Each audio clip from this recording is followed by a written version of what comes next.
Choose your list. Come back. Madam Speaker.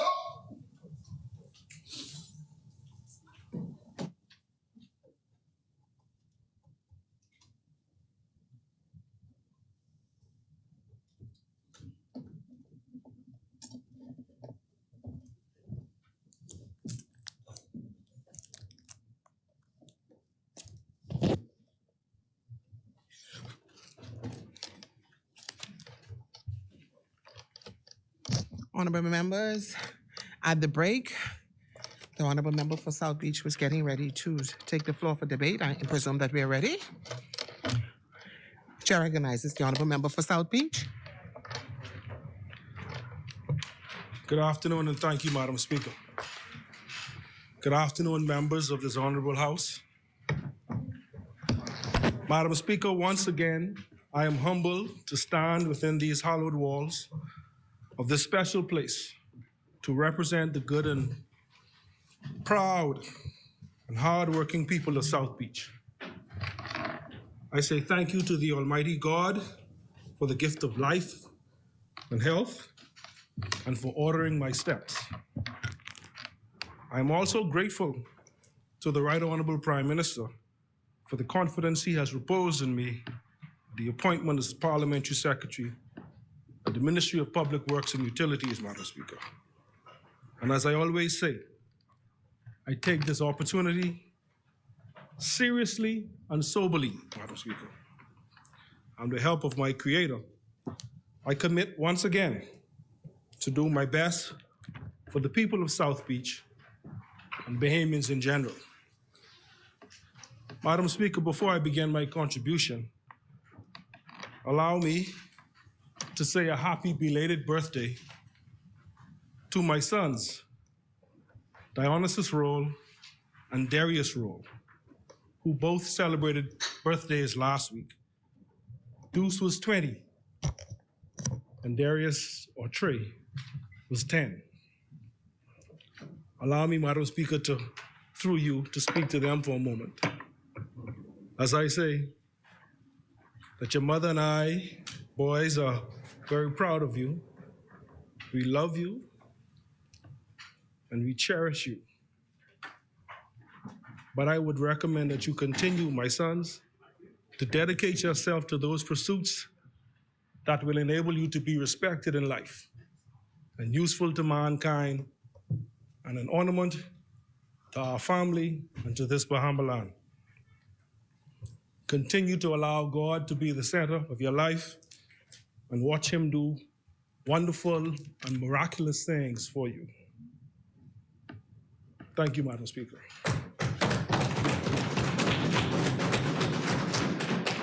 Madam Speaker, I have the pleasure to stand in this place on the behalf of the people that sent me here.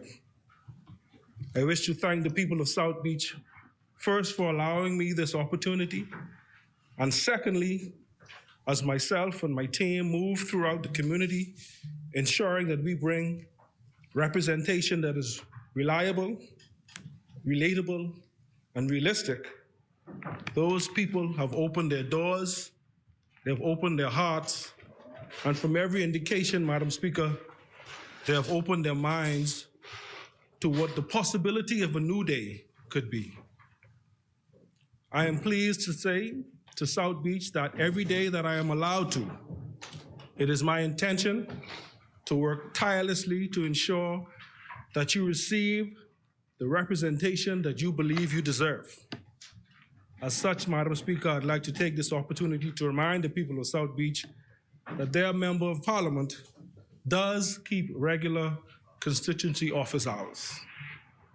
The office is open from Monday to Friday, and constituents can meet with me personally on Tuesdays and Thursdays from 4 p.m. to 9 p.m. This is the schedule that I maintain wholeheartedly, except for instances that are beyond my control. The people of South Beach, Madam Speaker, can contact my office on my landline at 603-0005 or they can email me at mysouthbeach2022@gmail.com. Madam Speaker, the people of South Beach are not required to make appointments to see me because it is the people's office. And my team and I have endeavored to make it as accessible as possible. Lastly, on this note, Madam Speaker, for the purposes of information, and I would trust information only, because I cannot imagine that someone would say, or a constituent might say, that they do not know where my office is located. The office is located at number 39 Cowpen Road in the Sandy Marshall Building, and I invite them all to come. Madam Speaker, it was Albert Einstein that suggested in his theory of relativity that space and time were completely connected. In simple terms, it meant that in all things in a space are affected by the time in that space. It is with that theory in mind that I say Mr. Einstein was correct, as I believe that is why the Progressive Liberal Party, led by Philip Everett Davis, in this space, has been chosen to affect this time for and on behalf of the people of the Commonwealth of the Bahamas. And I believe that when we are done with our time, 100 years from today, people will look back at this administration and say, thank God for the PLP and the Davis-led. People will look back at this administration and say, thank God for the PLP and the Davis-Cooper administration. Madam Speaker, I believe the things that I believe because I know the work that myself and my colleagues, who are the men and women responsible for moving the arms of state forward, are actively engaged in. When we came to office, all of what we meant would not be considered ideal circumstances, Madam Speaker. However, we didn't shy away from the challenges. We made note of those challenges, Madam Speaker. Where necessary and possible, we immediately stepped in and stopped the bleeding. We skillfully and thoroughly assessed what was wrong. We made strategic adjustments. And Madam Speaker,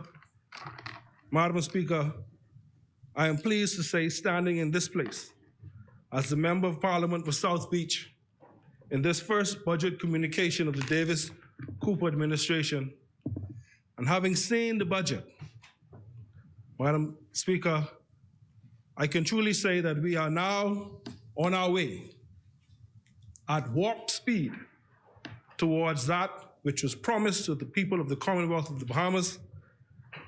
We have done the heavy lifting. We have attended responsively to our portfolios, and now we are here. We have come to report to the people not only what we have found, Madam Speaker, but the way forward. Madam Speaker, following the September 16th general elections, the government appointed a new board at the Water and Sewage Corporation, chaired by the Honorable Member, Parliament for North Eleuthera, Sylvanus Petty. And the board immediately got to work in addressing the status of the corporation and working with the corporation's management to address critical challenges. Madam Speaker, these challenges included an executive management team with a departing general manager, no executive manager for internal control and compliance since January of 2019, and no executive manager of human resources since June of 2020. We found frustrated vendors and suppliers who collectively were owed in excess of $50 million and complained about the responsiveness of the corporation regarding timelines for outstanding payments. The Abaco, or the residents of Abaco, 2 years after the passing of Hurricane Dorian, have still and has not still realize the full reinstatement of critical infrastructure to their settlements. We found unsettled legal disputes levied by both unions, legal disputes with the water and sewage corporations from former employees arising from matters unattended by the previous administration. It is reasonable to assume, Madam Speaker, that the handling of these matters created a morale issue within the corporation. We found capital projects were improperly managed and resulted in delayed completions.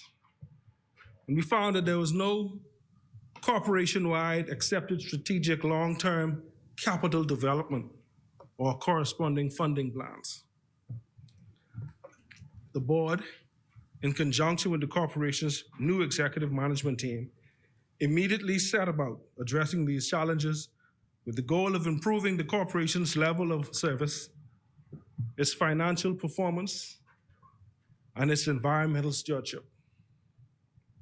Our immediate action was to help stabilize the corporation, including the appointment of a new executive management team in December of 2021. Additionally, the corporation has worked closely with the Ministry of Finance to implement agreements with the corporation's major strategic partners, including Consolidated Water, Maya Bahamas Limited, and Aqua Design Bahamas. These arrears, or the arrears owing to these three suppliers, were in the range of $40 million, placing these suppliers, their many Bahamian employees and subcontractors in a very precarious position. The former administration inherited a Gladstone Road wastewater treatment plant that was approximately 90% completed. In 2017, however, it was left dormant. This facility receives wastewater from Bahama and the surrounding communities and is designed to treat wastewater and return it to Bahama for irrigation purposes. Even in doing this, Madam Speaker, the plant is not functioning at its fullest potential. Our administration has since engaged Hatch Associated Consultants Incorporated, who have completed an initial assessment and have now been engaged to complete a detailed assessment of the plant and its machinery. Phase 2 of the plant is scheduled to commence before the end of June this month, and at the end of this exercise, it is anticipated that Water and Sewage Corporation will commence a tendering process for the completion of this facility to operate at 100% capacity. Regrettably, Madam Speaker, the incomplete Gladstone Road wastewater treatment plant was not all that we inherited. We also inherited a Malcolm Park wastewater treatment plant. And I would be the first to admit that there have been some challenges on site. But we are pleased to announce that after having no movement on the project for 2 years, I can assure you that the active negotiations and ongoing conversations have begun between the corporation, the contractor, and the corporation's construction supervision consultant in an attempt to bring this project to completion. Madam Speaker, we are, however, taking every caution and every precaution to reduce to a minimum the frequency of overflows and environmentally unfriendly events at this site. Our administration met a highly successful New Providence non-revenue water contract in a very challenged position, Madam Speaker. The contractor, Maya Bahamas, was owed in excess of $14 million with complaints of non-responsiveness from the prior administration with regards to payment timelines and an expiring contract that would expire in March of 2022 with no plans of a contract extension. Madam Speaker, we say thank you to the Minister of Finance and his team at the Ministry of Finance who have assisted, and payment plan has been agreed upon with Maya Bahamas resulting in an extension to the contract at least to the end of this year. This extension would allow the corporation some time and some clarity to determine the next steps and the way forward for the project and the future of the relationship between Maya Bahamas and the Water and Sewage Corporation. Madam Speaker, the Water and Sewage Corporation continues to work closely with the Ministry of Public Works and Utilities for the upgrading of its infrastructure here in New Providence, ahead of the New Providence road paving works.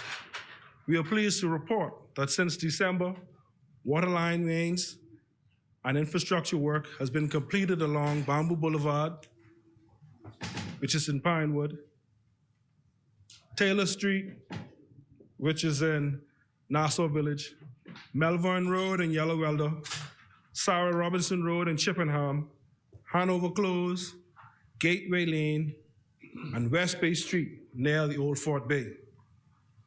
Upgrading works to main water lines are scheduled for Boyd Road and Pinecrest Drive in South Beach. Major contracted works, which include water main improvements, are presently underway in Village Road, and similar plans are in place for Joe Farrington Road and Gladstone Road.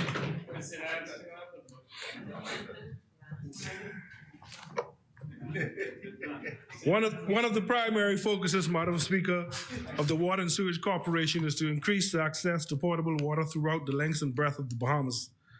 In the Family Islands, the overall objective is to improve access, improve reliability, and improve quality of water through the establishment of climate-resilient water supply systems.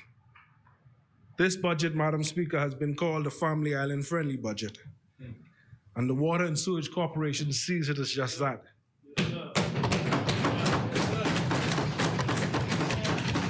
This Family Island-friendly budget will allow us to meet and resolve most unforeseen financial challenges as we complete newly started capital works in a number of Family Islands, Madam Speaker. Madam Speaker, our administration has progressed the critical post-Hurricane Dorian works in Abaco.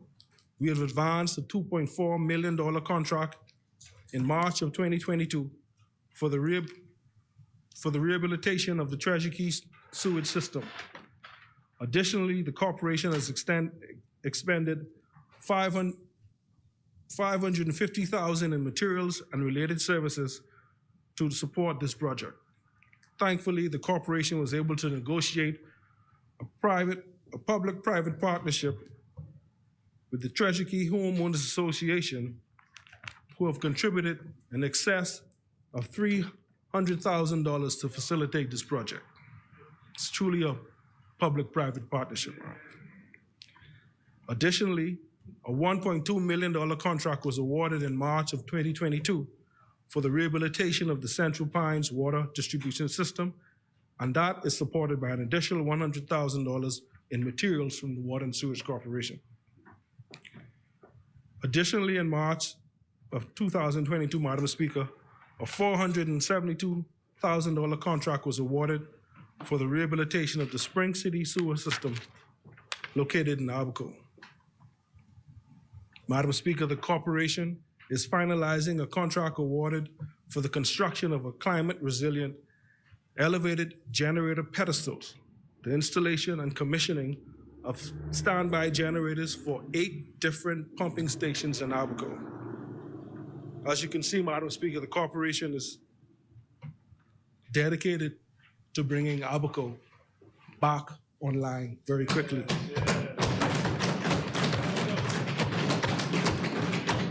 The corporation has approved a change order for works related to the new water storage tank for Grand Key, Abaco, and the residents will soon see work commence on the long-awaited water storage tank.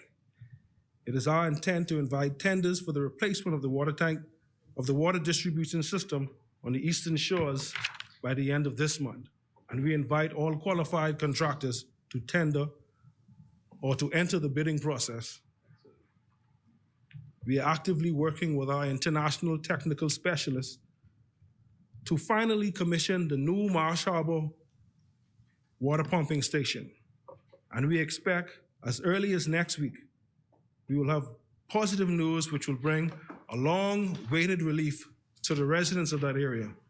Madam Speaker, I might add that this water pumping station in Marsh Harbor is to be powered via solar energy with the reliance of BPL only as a backup source of power.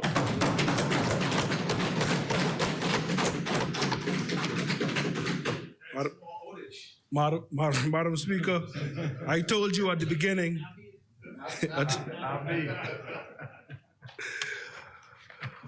Madam Speaker, I told you that at the beginning of my presentation,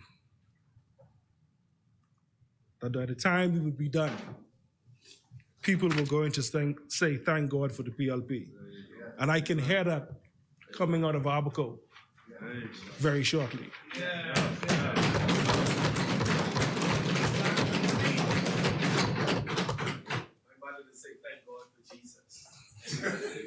That too. And so now I move to Cat Island, Madam Speaker. Despite the assertions by some, the record with respect to the installation of water supply on Cat Island is very clear. Firstly, the current works now underway in Cat Island were began by a Caribbean Development Bank project. The Caribbean Development Bank loan agreement was signed in November of 2016 under the ministerial leadership of the then Minister of Public Works, the Honorable Philip Davis. Secondly, tenders were invited for an extensive water distribution system for Cat Island in March 2017 under the leadership of Mr. Davis. However, by the time the tenders were received and the evaluation completed in August of 2017, a decision was made to put the project on hold, with a smaller project only later tendered in the second half of 2020. The corporation under this administration has commenced a tender exercise for not one, Madam Speaker, but two plants, one in Bennetts Harbor in the north and another for Newbite in the south. With the help of this project and with the help of this budget, these plants will complete, and once completed and commissioned, will bring high quality piped potable water to the residents of Cat Island for the first time.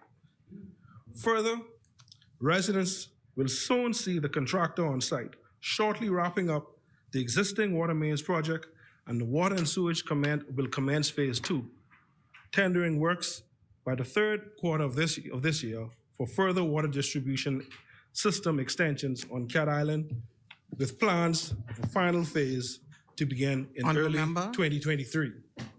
The chair recognizes the honourable member from Marcos. Much, Madam Speaker. I just wanted a bit of clarification from the member before I indicate that I thought he provided information that was somewhat off. Are you suggesting that the work that you're doing now is the first time pipes will be laid in Cat Island to provide potable water, or did I misunderstand that particular point? No, I'm not suggesting that. I mentioned that the project began in 2016. Yes. All right. Subsequent to 2016, in 2017, the project was delayed or went in a different direction. And I mentioned that after the project was put on hold, a smaller project later tendered in the second half of 2020 during that administration laid some water pipes in Cat Island.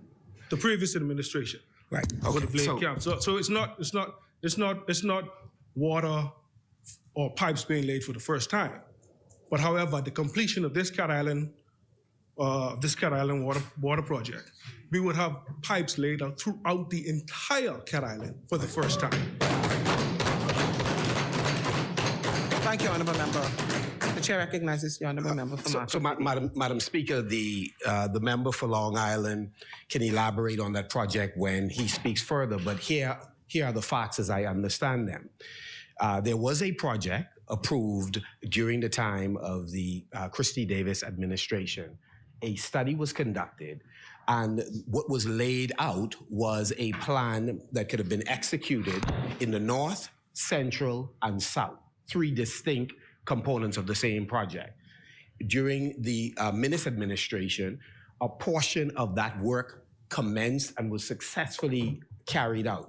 So if we're talking about first time for potable water, it would have been under the Minnis administration. It is wonderful now if the member is saying that under the Davis-Cooper administration, they are going to now complete all three components. But I just don't want the impression to be given that prior to the last administration between 2017 and 2021, clearly potable waters was provided in Cat Island. The pipes, in fact, were in fact laid during that particular period for the first time. So if you're going to do it for the entire island, wonderful. But let's give the full context. Thank you, Honorable Member. Thank you, Madam Speaker. Madam Speaker, I think it is fitting for us to say at this point, delayed but not denied.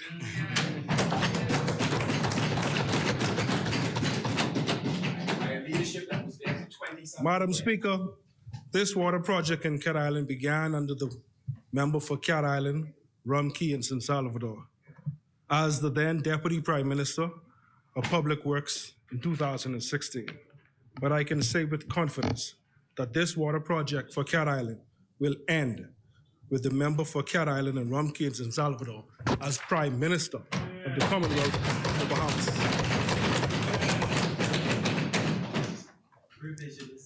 The people of this country has elected Philip Everett Davis as Prime Minister. And it is because of that I can guarantee you that in this term of office, Cat Islanders will experience good potable water with good pressure. All because this administration is committed to ensuring that Bahamians experience the very best, and they are treated as first-class citizens in their own country. Finally.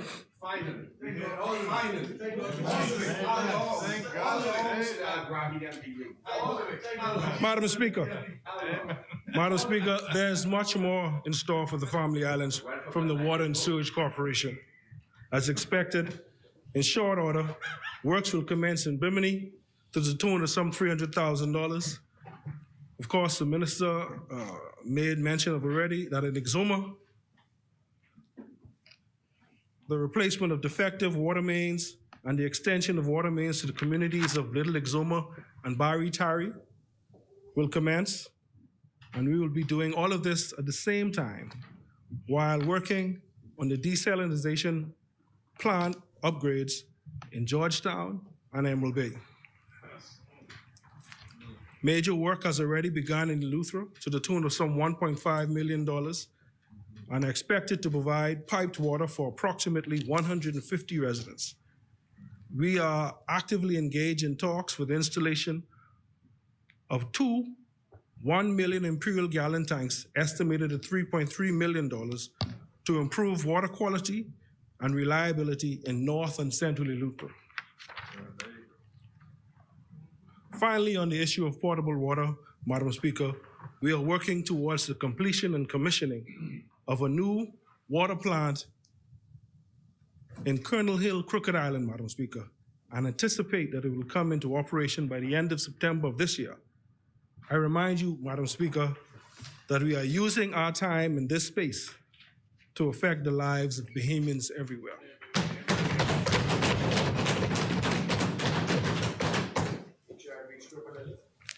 Madam Speaker, I have spoken to you about things, systems, plants, and pipelines. Let me now talk to you about the people.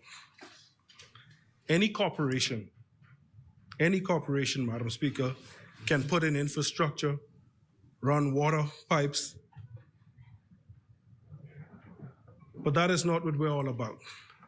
This administration and this executive team of the Water and Sewage Corporation realizes that people turn on switches, people shut out valves, and people stop the leaks. and there are those people who sometimes work ungodly hours and under unimaginable conditions for very long periods. And it is because we are a people-first administration, the corporation, executive management, and the water and sewage unions have tentatively agreed to the terms of a long-standing 2003 to 2018 industrial agreement. And this tentative agreement is before the corporation's board and will then require thereafter cabinet approval. The corporation executive management has also received a proposal from the Bahamas Utilities Services and Allied Workers Union for the 2018 to 2021 industrial agreement. And management counterproposal is being finalized at this moment. It is unfortunate, Madam Speaker, that the industrial agreements for both unions are so long overdue. However, this administration is committed to fair and frank negotiations with both unions with the view to the early completion and signing of new industrial agreements.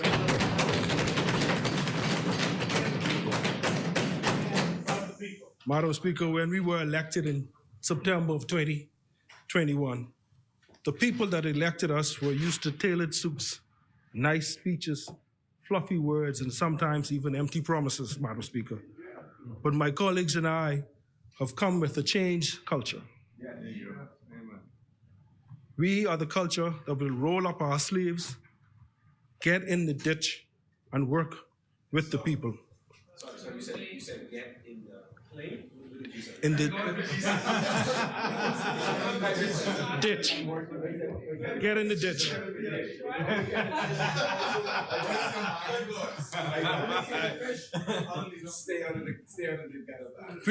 We put away our speeches. We put away our speeches, and we turned on our ears and began to listen to the will and desire of the people who work in the corporation on behalf of the Bahamian people. And by all indications, Madam Speaker, it appears that the morale has improved significantly, and we will continue to implement policies that improve working conditions, establish respectful agreements, and focuses on the welfare of the employees. Yes.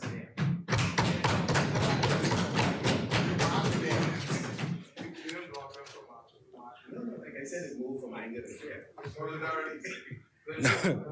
Now that our administration has successfully stabilized some of the matters of the Water and Sewage Corporation, we await the final reports on various audits and reviews and investigations of the corporation, and it is clear that a medium-term strategic plan must be implemented that is based on a reform agenda, and more can be expected on this in due course, Madam Speaker. In this regard, and in preparation for the rollout of this plan, a request for an extension is being sought after from the Caribbean Development Bank to provide water to communities in New Providence and other family islands not mentioned that do not have today potable water supplies. We are updating our corporate business plan so that it informs the direction for the corporation in the future, but more specifically, during our term in office, good corporate governance is being looked at comprehensively with the view of eradicating any possibilities of malpractice, misuse, or abuse of the corporation or its assets. Continued steps are being taken to ensure that the Water and Sewage Corporation, its executive team, and the employees under this administration are being propelled towards benchmarks and international standard best practices.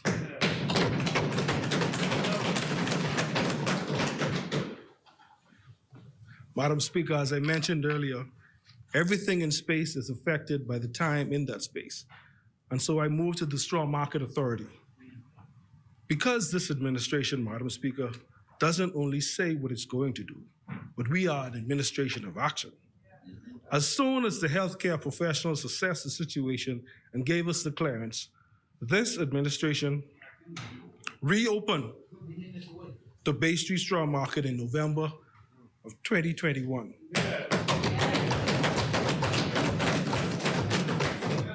We didn't just stop with the Bay Street Market, Madam Speaker. We opened the Fort Fincastle Market, the Paradise Island Market, Fort Charlotte Market, and the Cable Beach markets, all by the end of November of 2021.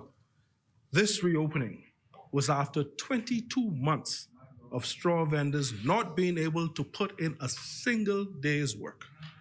But I tell you, Madam Speaker, I tell you, thank God for the PFP.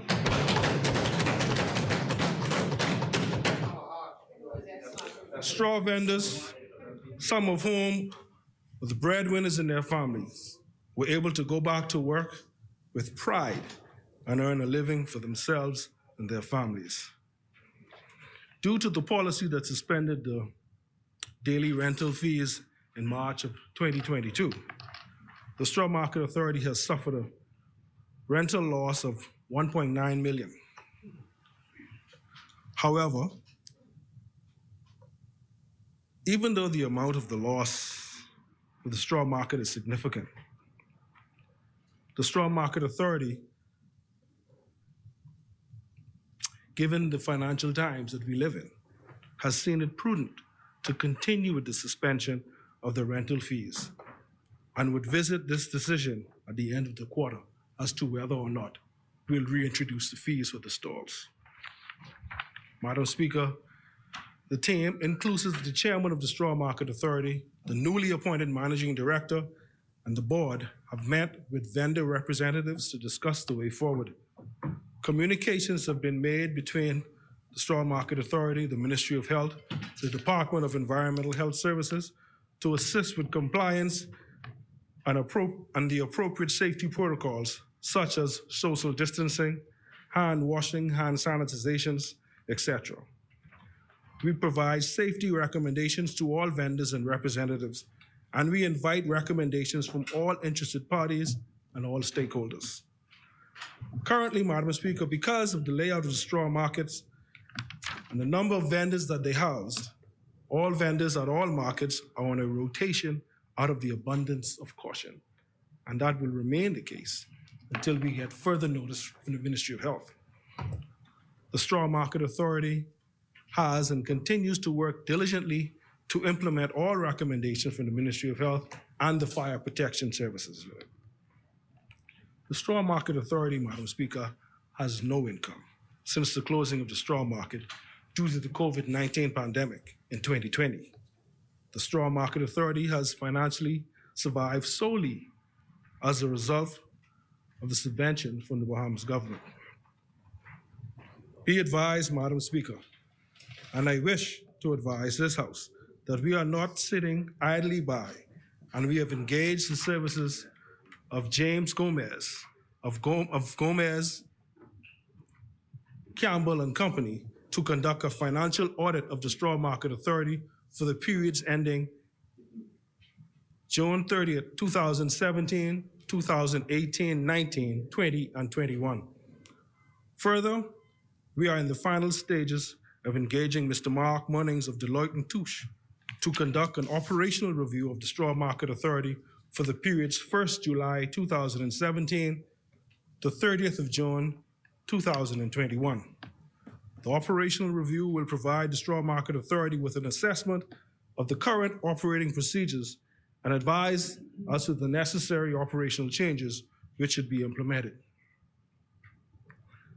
The Minister has indicated in his presentation earlier today that the Ministry of Works, in conjunction with the Straw Market Authority, has on its drawing board the construction of a new state-of-the-art market for the Fort Charlotte market, which will be a template for the prospective market to be constructed at Fort Fincastle in the coming days. Madam Speaker, the way forward for the Straw Market Authority is to enhance the market spaces from a mere shopping place to a cultural experience, one that encompasses education and entertainment, Madam Speaker. A truly authentic Bahamian experience. There are conversations ongoing that will transform the visitor's experience to our markets to a cultural adventure. One can imagine, Madam Speaker, live rake and scrape performances, a small Junkanoo rush out, Bahamian art expeditions, and even perhaps story time with Bucky and Barabi, Madam Speaker. Right there in our markets, the potential is limitless. And in this new administration, with this new budget, we will work to make this a reality, Madam Speaker. Madam Speaker, we've been quite busy, and I assure the members of this House that there's much work at the Ministry of Public Works and Utilities to be done. I have the privilege of working besides the good member for Fort Charlotte, who is sharp as a tack, Madam Speaker, meticulous and up to the task. And I believe together, along with the hard-working and dedicated people at the Ministry of Public Works and Utilities, we shall see many successes.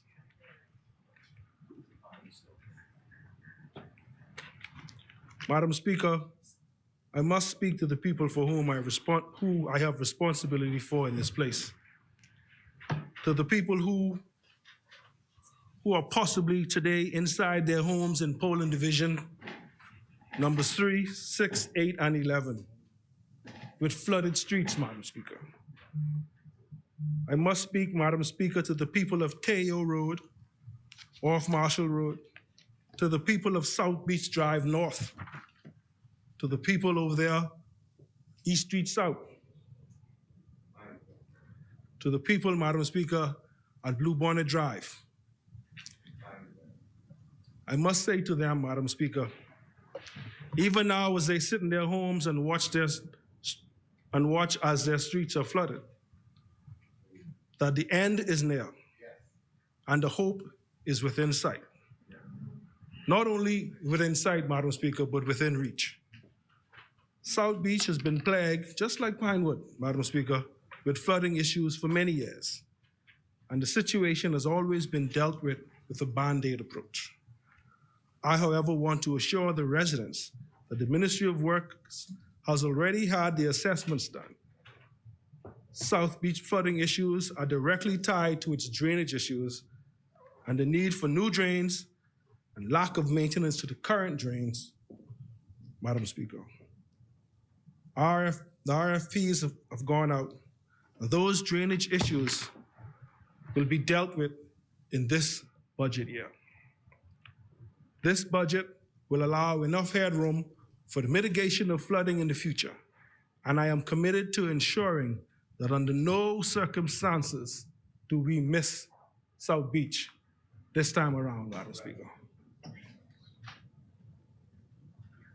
Madam Speaker, interestingly enough, I heard comment with regards to Pinecrest.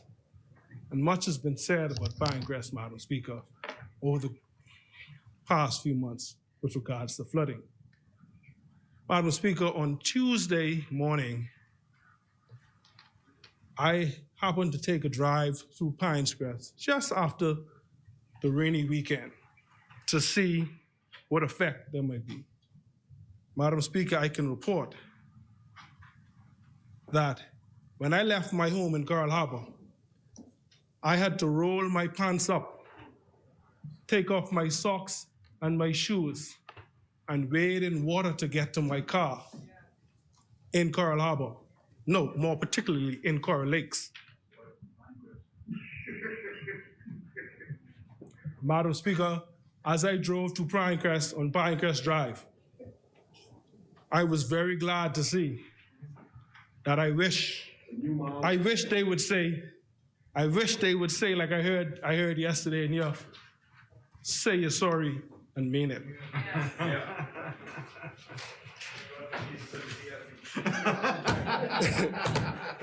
I move on, Madam Speaker.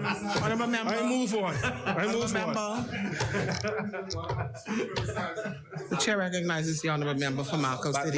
Madam Speaker, again, I don't mean to interrupt the member for South Beach. I just thought, for the sake of completeness, he ought to have mentioned the nature of the comments that we raised. The comments we raised was not only related to the fact that residents have complained that now that the trees have been removed from across the street, that water was now flowing into their yard at a certain level for the first time.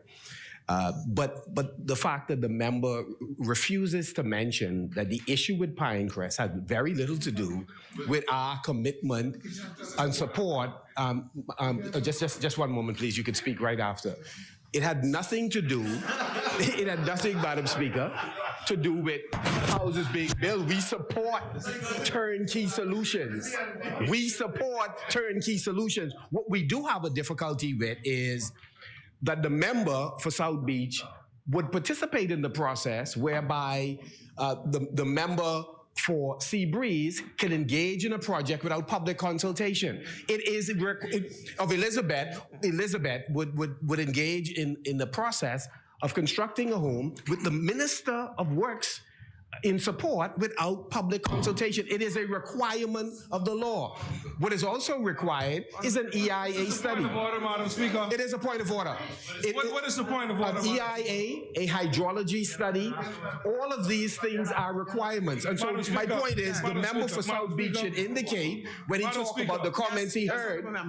Ms. Madam Speaker, is this really a point of order? It is a point of order. The point of order is... Or is this another opportunity for the Marco City to grandstand? You know... Honorable member, go ahead. What is the point of order? Madam Speaker, I'm having difficulty hearing you, Madam Speaker. You do? I'm having difficulty, Madam Speaker. Madam Speaker, Sorry, South Beach, I'm on my feet. Just sit down for a moment. Honorable member, one member on the feet. Sit down for a moment. The point of order, Madam Speaker, is the member referred to comments made and in so doing refused to indicate what those comments were. And he was misleading the public about what the comments were. And I'm saying the comments we made on this side was that there's a need for an EIA, a hydrology study, consultation as required by the law. That's what is required in Pinecrest. So when he talks about Pinecrest, be complete in exactly what you're saying. Consult with your residents so that they are comfortable with what decisions you are making. That's the point that we were making. Thank you, honorable member. Continue on. Thank you, Madam Speaker. Madam Speaker, I move on and say that in just 8 months, we have accomplished many milestones. Myself as a member of Parliament, with the assistance of my colleague, the member for Garden Hills and the Minister of Youth Sports, have reopened the South Beach pools for the use of the South Beach people, Madam Speaker.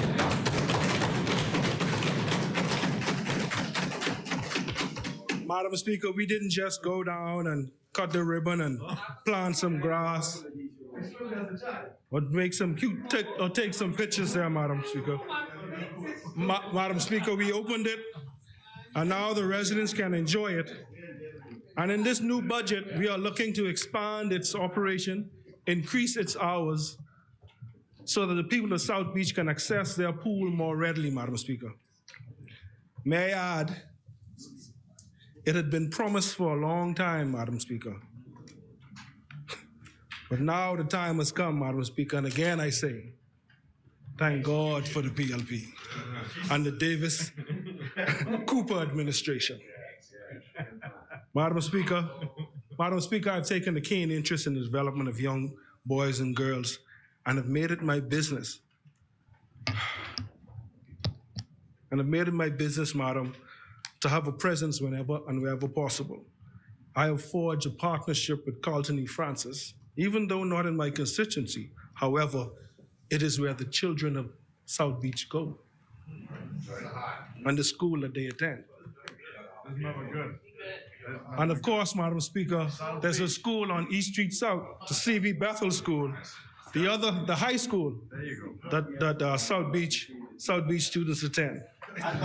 Our office has participated in walkabouts, tracking students and parents, urging them to return to school when the Ministry of Education requested assistance. We've donated laptops to assist with the hybrid learning.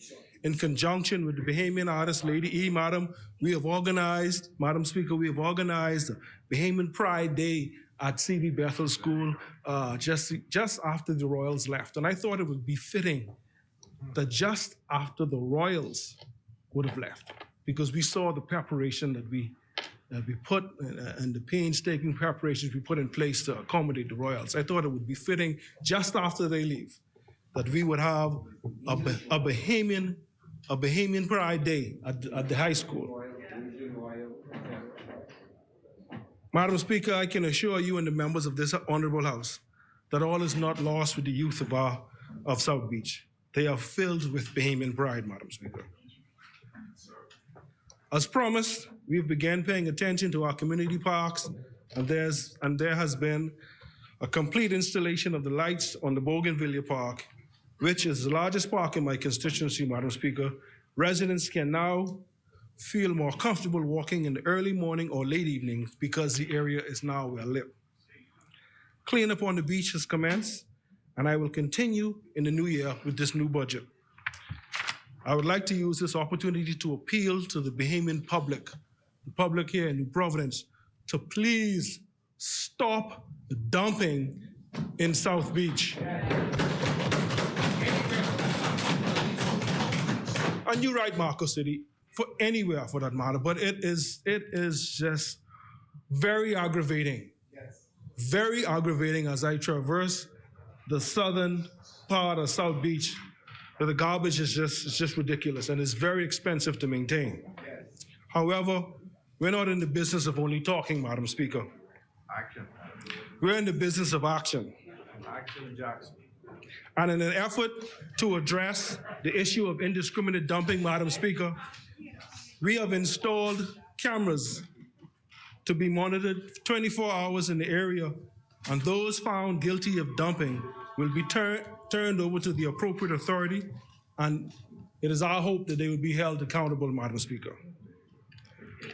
Madam Speaker, just this morning and yesterday afternoon, it has been brought to my attention, since I was talking about garbage, it's been brought to my attention, Madam Speaker, the garbage, and I've heard this from my constituents as recent as last night and again this morning. I've been informed that the garbage in South Beach has not been collected for 3 weeks. I say to my constituents, Madam Speaker, I've spoken with the authorities of the Ministry of Environment, and they have assured me that they will have the teams and the persons responsible for collection of that garbage in South Beach done immediately and in the shortest period of time. This is the new day game. We held a number of events within the community, within the South Beach community, Madam Speaker, like our Easter extravaganza, which was a huge success. There was great fun, food, and entertainment, Madam Speaker. And we closed it out in grand style, as I mentioned before, with the world-famous One Family Junction. It was indeed unfortunate that the outdoor Mother's Day concert was rained out. We had planned to blow this place away with the singing bishop, but Mother Nature had other designs. We will find some way to make up to the mothers of South Beach in the not too distant future. Next up on our calendar, Madam Speaker, is our Father's Day Grill Out competition that will be held this Saturday at the parking lot at the newly opened pools in South Beach. And we anticipate to have a grand time. First place prize at the competition, Madam Speaker, excuse me.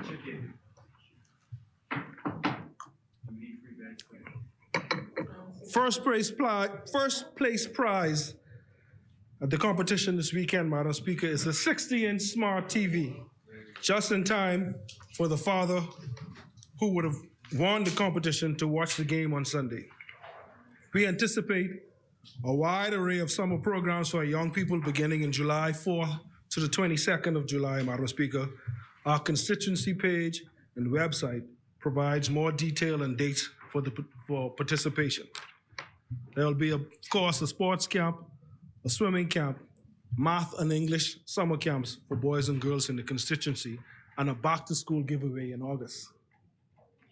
Madam Speaker, as I move to close, I recall that on the last occasion in this space, I suggested that a young scientist named Maslow, who said that shelter was among the basic needs of humans.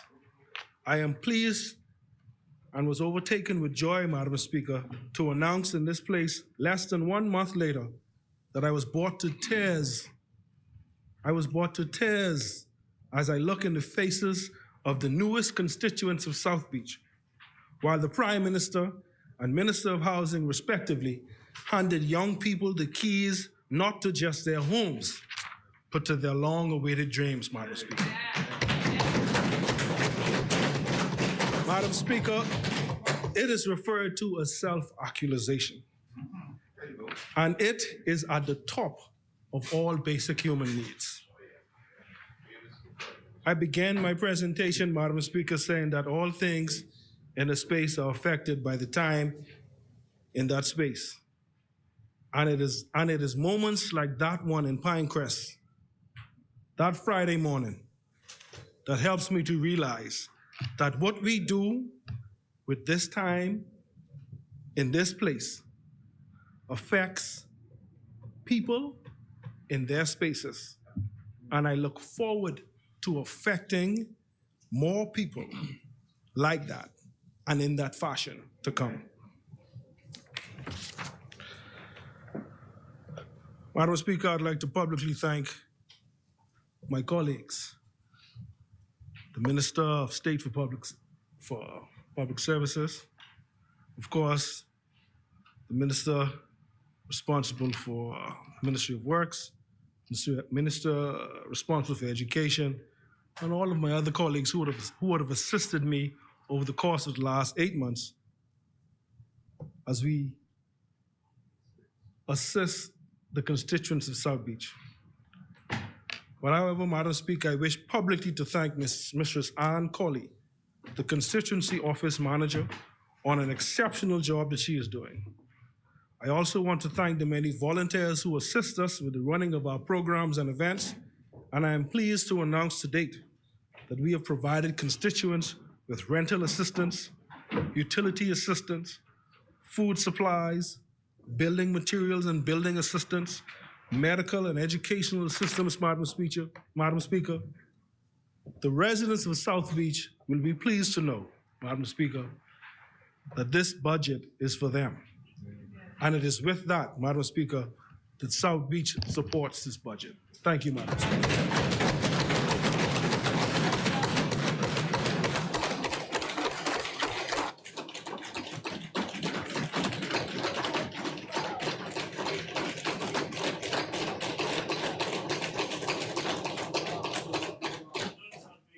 Thank you, Honorable Member Asmini.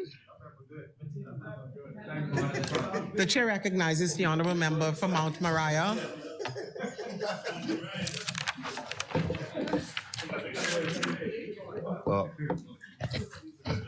Madam Speaker, parliamentary colleagues, the beautiful people of Mount Moriah, Bahamians home and abroad, good afternoon.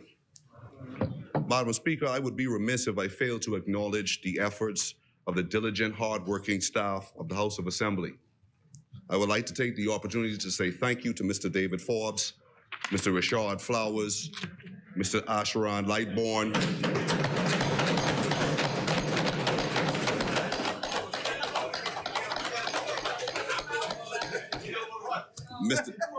Mr. Kendall, Mr. Kendall Penniman, the Sergeant of Arms, Mr. Charlie Major, and Mr. Glenroy Oliver, the technical and visual team, and all of the team here that make the House of Assembly work.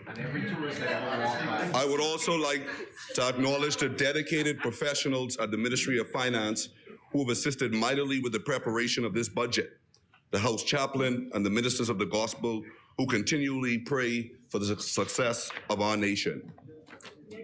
Madam Speaker, our Constitution does not afford you, in your capacity as Speaker of this honorable House, to make a contribution on behalf of your constituents in this forum.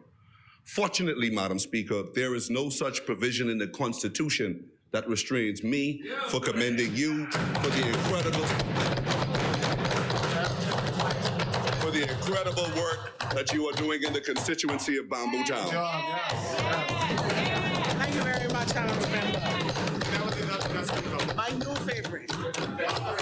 new favorite. Madam Speaker. Zanans, you didn't do that for me. Madam Speaker, your work in Bamboo Town is second to none. And it speaks for itself. You are the true embodiment of grace, style, and intellect.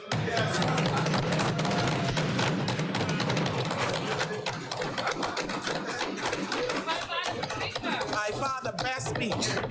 That speech. You have proven to little girls everywhere, no matter their background, that they can make their dreams a reality and that dreams do come true.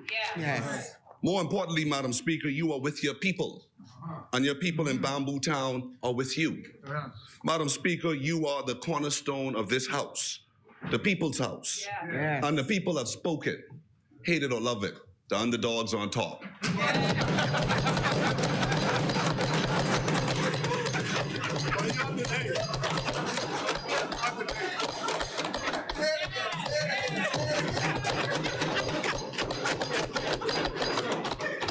Madam Speaker, from the bottom of my heart. Protection forever. It's 2 hours.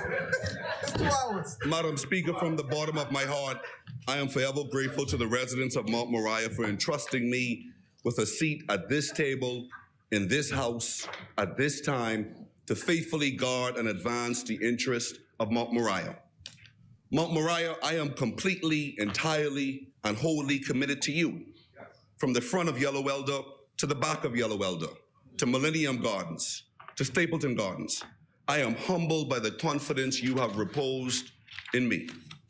This 2022-23 budget focuses on everyday citizen, and this demonstrates that the Prime Minister is acutely aware of the pain, the discontentment, the hopelessness, the frustration, and the anger experienced by hard-working Bahamians. Madam Speaker, the Bahamians have lived up to their end of the bargain. They have done their part, and they simply have requested successive governments to live up to their end of the bargain. I am glad to report to Mount Moriah that this budget does live up to our end of the bargain, and that the promises contained in our blueprint for change has been signed, sealed, and delivered. Madam Speaker, I am overjoyed and filled with relief and hope that the change expressed on ballot after ballot after ballot on the 16th of September 2021 has been made whole by this landmark budget, which was communicated by our Commander-in-Chief, our Prime Minister, Dr. the Honorable Philip Brave Davis, QC MP for Kidd Island, San Salvador, and Rum Key, the People's Champ. Madam Speaker, he has lived up to his promises and has proven time and time again that he has a heart for all people and that he has not forgotten where he came from. Our Prime Minister has become a leading global figure in the fight against climate change, which, without invitation or causation, has reached our shores and has been felt on every island within the Commonwealth of the Bahamas. Madam Speaker, it is no secret that climate change is the biggest threat to our nation's economic stability. However, the Prime Minister has not ducked or dodged these complex challenges. He has faced climate change and global inflation due to supply chain disruption head-on, proving once again that he has not forgotten his pledge to protect our interests at home and abroad. By his action, he has shepherded hope and dignity back into Bahamian homes. Madam Speaker, climate change creates the greatest challenge to our nation, but the Prime Minister is not afraid of the challenges we face because he is brave. Madam Speaker, his well-documented challenges and struggles he faced throughout his early life has prepared him to lead us at this defining moment. Madam Speaker, throughout my contribution, I will emphasize the word hope, because it is no secret that the PLP has always been the political beacon of hope. Hope to those who are struggling, hope to those who are yearning for a better way of life, hope to those who are simply asking to be heard. Hope, Madam Speaker, has always been our philosophy, our foundation, our starting point from our very inception, since 1953 to when we first took office the first time in 1967. And even in our darkest hours in 2017, we remain the beacon of hope and the voice of the voiceless. Madam Speaker, each piece of legislation tabled in this House is tabled to bring hope and relief to thousands and thousands and thousands of Bahamians whose dreams have been tackled and lives turned upside down over the last 5 years. Madam Speaker, 8 short months ago, we found our country and people, in this member's opinion, in the worst condition in the modern Bahamas. Albaconians living in ports as donated building materials rot right in front of their faces. Freeport in a state of spiral while a lingering stench of a bad hotel deal remains. Children left out of virtual classrooms, many of whom never made it into the classroom during the pandemic. Businesses hobbling along, left to die. The national debt mounting with no end in sight. Low morale in the public service. A backlog of small home repairs. Urban renewal forgotten. $2 billion borrowed every year with nothing to show. A tsunami of borrowing, and none of it washed up on the shores of Mount Moriah. Madam Speaker, and not one house built in approximately 5 years. Madam Speaker, the amount of homes that are in need of roof repair throughout the country is staggering. Where was urban renewal over the last 5 years? Where was the Over the Hill initiative? Elderly pensioners left to catch buckets of water in their bedrooms. Madam Speaker, it was heartbreaking. Madam Speaker, the former administration brought us... The chair recognizes the honorable member for Markle City. The I was member for enjoying Anderson it. said it's a good question. It was asked. Yeah, the point of order, Madam Speaker, is the litany of charges that the member seeks to lay at the foot of the former administration are matters that transcend both administrations. For those of us, Madam Speaker, Madam Speaker, I'm on my feet. The member should have a seat. Yes. So again, he seeks to mislead the public that these are new realities for the Bahamian people. After Hurricane Matthew, and hurricanes that occurred under the Progressive Liberal Party, houses leaked. So, Madam Speaker, the reality is leaking houses have been a fact of life, an unfortunate fact of life under both administrations. So it is disingenuous to try and put forth the opinion to the public as if, Madam Speaker, this is a new reality. It is not a new reality. Secondly, in terms of urban renewal did not disappear. It functioned to help many communities throughout the last 4.5 years. I live in Grand Bahama, Madam Speaker. And in Grand Bahama, each of the centers, they function. So if he's going to make the point that it disappeared, it may sound good, but it is not a reality. But it is not a reality. Thank you, honorable member. You make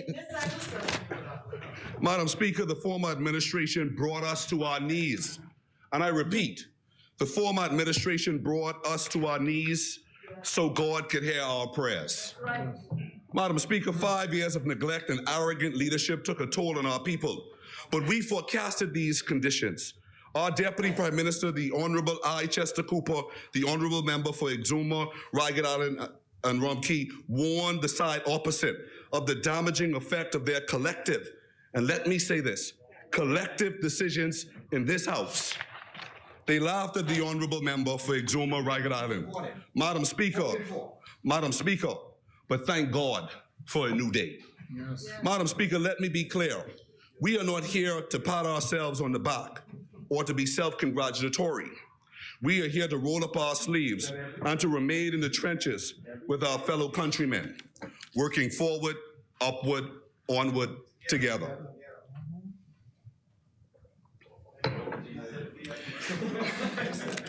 Madam Speaker, this budget is proof positive that we have listened to the Bahamian people, and we have continued our uninterrupted history of always starting with the poor, the displaced, and the forgotten.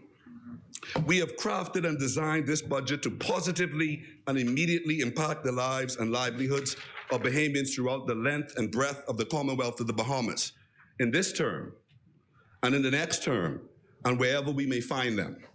Madam Speaker, when you crunch the numbers in this national budget, you will deduce quickly that the Davis-Cooper administration is focused squarely on advancing livelihoods across the entire social spectrum, from the everyday worker to small business owners, to the underemployed, to the unemployed, pensioners, the budding entrepreneurs, and the seasoned entrepreneurs, all of whom weathered the last 2 tumultuous years and of course our public servants. The budget, aptly named The Way Forward, transitions our economy out of the doldrums of yesterday into a brand new day filled with potential, prosperity, and creativity.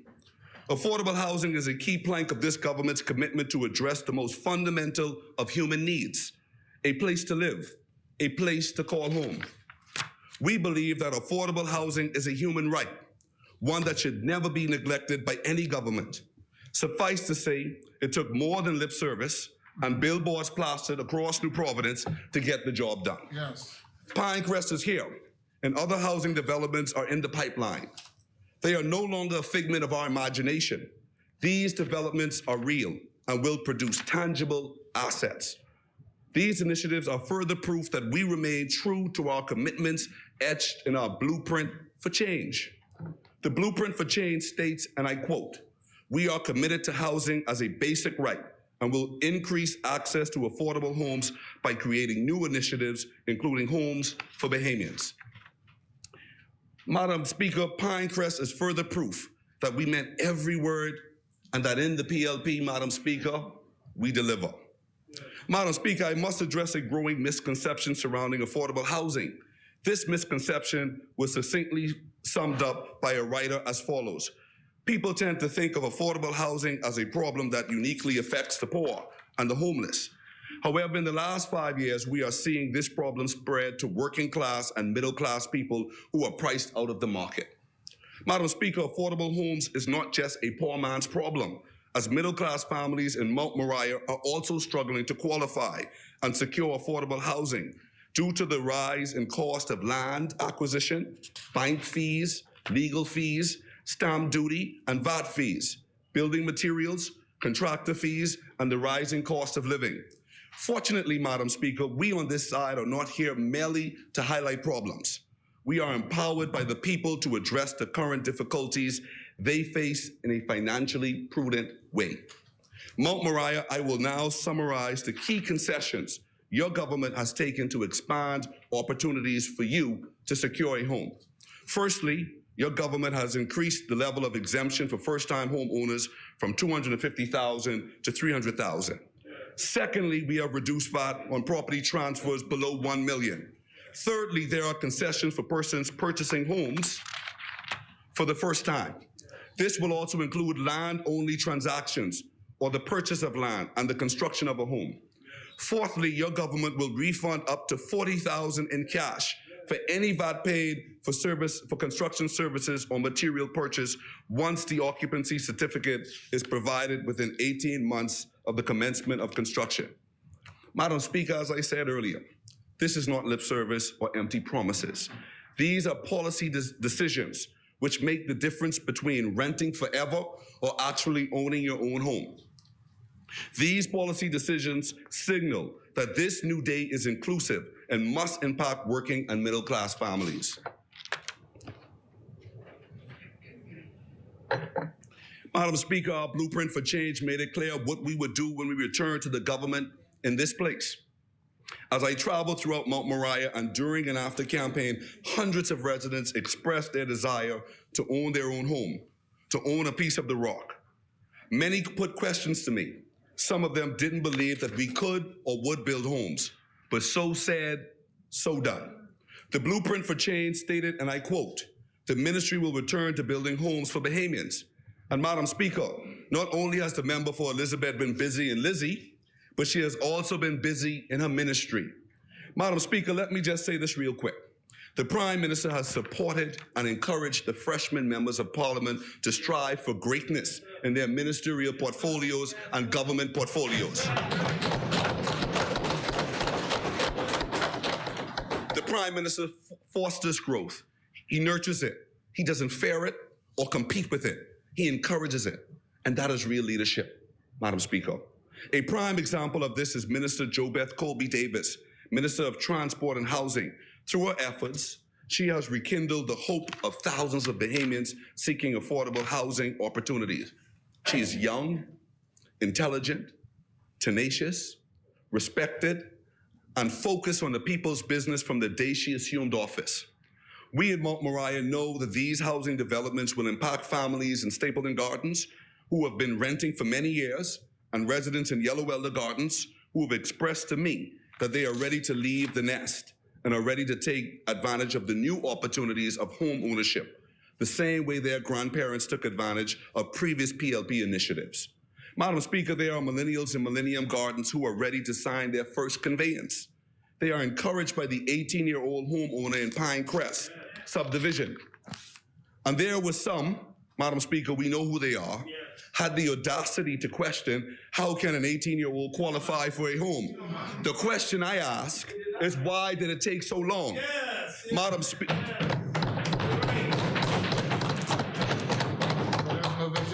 Madam Speaker, we are creating a new normal under this New Day government. New beginnings. Why not, Madam Speaker? Why not? With great leadership and God at the helm, all things are possible. Madam Speaker, I represent Mount Moriah. But it warms my heart to know that we have not forgotten our brothers and sisters in Abaco and Grand Bahama and Long Island. Their members of parliament on this side have proven that they would wade through hell or high water to help their people. Madam Speaker, we are all Bahamians, and when disaster strikes on one island, it impacts all. We are a family of islands. Madam Speaker, our islands may be separated by sea, but we are connected by the heart. Abaco, Grand Bahama, Long Island, when you hurt, we hurt. When you cry, we feel it. And that is why I am so proud that we have not forgotten our brothers and sisters, and that we have committed to restoring what you have lost, and to put shovels in ground, not only for foreign investors, but also for Bahamians seeking a hand up. Madam Speaker, we must be prepared to walk with our people hand in hand, onward, forward, upward, together. Madam Speaker, the woeful performance of the not one house being built has only been surpassed by the former administration's failure to address what I call the roofing crisis throughout the country. And Madam Speaker, let me be clear. A temporary pod does not qualify as a home. Madam Speaker, successive hurricanes have not been kind to the rooftops in Mount Moriah. A once-in-a-lifetime pandemic was matched only by the anemic response of the former administration. The elderly left to fend for themselves, some of whom live alone. Madam Speaker, this is not isolated just to Mount Moriah. I am sure you have seen the same thing in Bamboo Town. Buckets and buckets of water whenever it rains. Madam Speaker, this is our challenge. But we can do all things, Madam Speaker, through Christ that strengthens us. And when I hear the political mouthpieces, and I say mouthpieces because it would be unparliamentary and ungentleman to call them haters, asking why the Prime Minister is traveling abroad, can they not see that there is a direct correlation between natural disasters and buckets of water littered through bedrooms? Can you imagine? The chair recognizes the honourable member for Marco City. Yes, Madam Speaker, I live in Grand Bahama. 2,500 homes were damaged during Dorian in the immediate Marco City area, and that was not the worst. East Grand Bahama was even worse. We have had good cooperation with the minister with responsibility for disaster recovery, Minister LaRota, notwithstanding his goodwill. Excuse me, Madam Speaker, I would ask to establish the ministry, I'm sorry, he's coaching you, Madam Speaker. I could sit while he gives you a workshop. Thank you, Honourable Member. Okay, so Madam Speaker, I find it, Madam Speaker, with respect. Madam Speaker. Give me a minute. The chair recognizes the honourable member for West Grand Bahama. Marco City is not on a point of order. If he's on a point of order, he has to state the point of order for your ruling. Subsequent to that, he then must Workshop allow number two.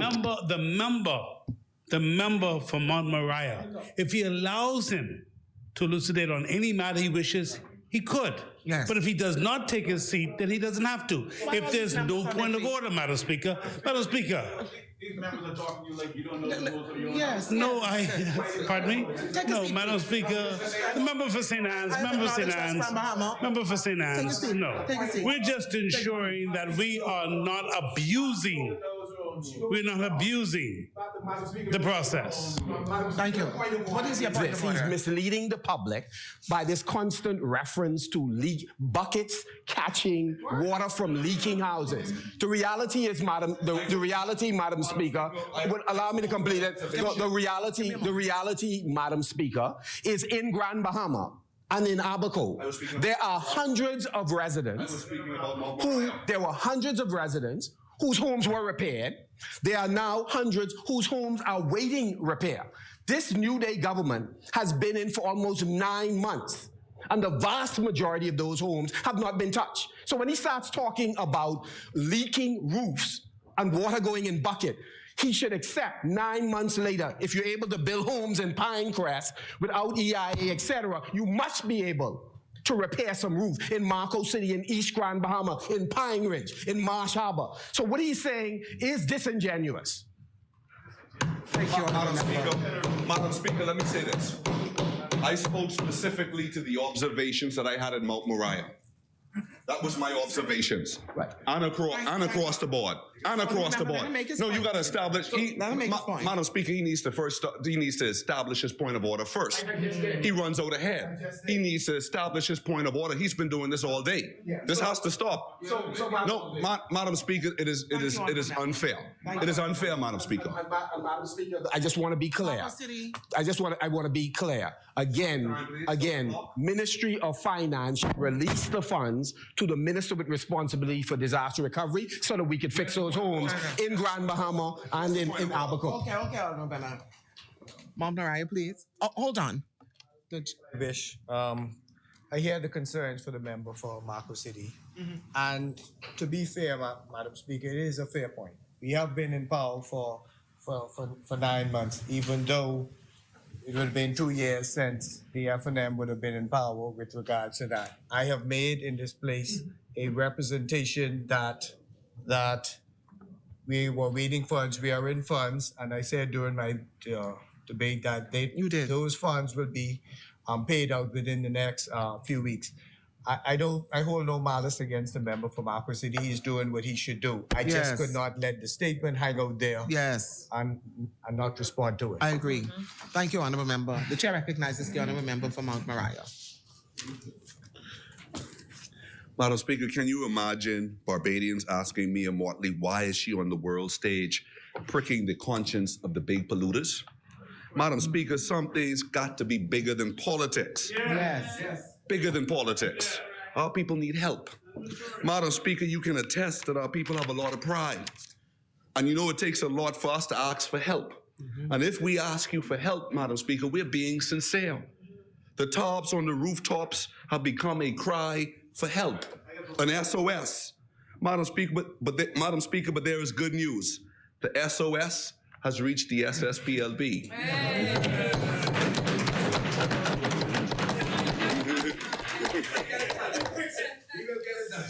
The Prime Minister and the captain of the vessel has announced that we are reducing duty on roofing material, plumbing materials, and electrical supplies. Madam Speaker, we're not here to pat ourselves on the back because we know that it's simply the right thing to do. And I want Mount Moriah to know this. I'm not going anywhere. I won't run, I won't duck, I won't hide, I won't dodge. And if I'm not in the position to address it right away, I will be there with you each step of the way. I want you to know that come rain or shine, I will be on the ground doing my best to bring relief. But thankfully, Mount Moriah, we are not alone. The Ministry of Social Services and Urban Renewal is led by two of the most capable, caring, and competent ministers that you will find anywhere. Combined, they will bring relief and will work to reduce the backlog. My big brother, Obadiah Wilshcombe, the honorable member for West Grand Bahama and Bimini, is a man with a heart of gold. Yes. Pun intended. Yes. And my sister, Lisa Raming, is one of the sweetest, nicest people you will ever meet. Madam Speaker, another pressing issue in Mount Moriah has been unemployment. The removal of burdensome policies such as curfews and lockdowns. It's okay, we get along in the PLB. We're a team in the PLB. They may not understand that. Madam Speaker, another pressing issue in Mount Moriah has been unemployment. The removal of burdensome policies such as curfews and lockdowns have aided the recovery and therefore positively impacting the residents of Mount Moriah. Restaurants are open. Fast food eateries are operating on normal hours. Businesses enjoy certainty which was absent during the emergency orders. Madam Speaker, hotels are bustling with hotel workers and tourists. Taxi drivers are back to work. Mom and pop shops are also feeling the benefits. Madam Speaker, I said it before in this place, and I will say it again. There is sufficient evidence outside these four walls that the engine of a very cold economy is warming up. Yes.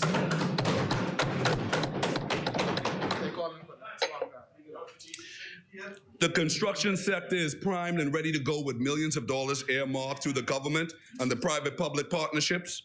The construction sector will invariably trigger opportunities for the workforce in Mount Moriah. Madam Speaker, we are not focused on white-collar jobs alone, but also focus our attention on every sector of society because a rising tide raises all boats. Madam Speaker, our policies are not measured in dollars and cents alone, but measured by a sense of direction, a sense that this budget will impact ordinary Bahamian citizens, the many, not just the few. Simply put, Madam Speaker, what we do here must positively impact the pocketbooks of every constituency. This national budget is designed to find its way into every household budget to positively affect the choices families have to make. The lowering of duty and VAT has already garnered support of many of the big businesses, mid-sized businesses, and small businesses that were struggling to stay afloat. The reduction on duty and VAT has made it just a little bit easier to select healthier food choices. These policies are supported by good old common sense. If healthier foods are made more affordable, Bahamians will be more likely to purchase healthier options. And if we eat healthier, it would likely have a decrease in the non-communicable diseases, such as diabetes and heart disease. Madam Speaker, our policies reflect the conversations we have around the dinner table, showing up. And it is a beautiful thing to see that these policies are now showing up in the national budget. Previous budgets included things that we, the Bahamian people, never asked for or even prioritized. But not this budget. With the economy opening up and tourists flowing through our ports, it only makes sense that we have seen unprecedented numbers of taxi drivers becoming owners of their own industry, no longer renting a plate and turning over most of what they make and just to keep the plate. We've changed the game in that regard, Madam Speaker. Cab drivers are smiling all the way to the bank. I am hoping to see more plates in Mount Moriah. Mount Moriah, I want to see more of them, you know. Nothing makes me happier than to see families that were struggling ascending out of the ashes and seeing their dreams take flight. Madam Speaker, I am also pleased that this budget focuses on right-sizing of the armed forces, the police force, the defense force, and the Department of Corrections, which I believe give rise to career opportunities to so many young men and women who are eager to join the ranks. There is no greater service to community and country. Our men and women in uniform put their lives at risk, and for that, I say thank you, especially to the men and women in uniform of Mount Moriah. We love and appreciate you. Their service is invaluable. Madam Speaker, I can attest that the young men and women in Mount Moriah are eager for the opportunity to serve our nation. And knowing many of them personally, I would sleep better at night knowing that they are surveilling our streets. Madam Speaker, the global supply chain has been disrupted. The war in Ukraine has made it a bad situation worse. Wars are fought in distant lands, but the financial tremors are felt at our doorsteps. The global economy is an interconnected web of mutual interest, and the slightest of shocks can cause negative financial impacts.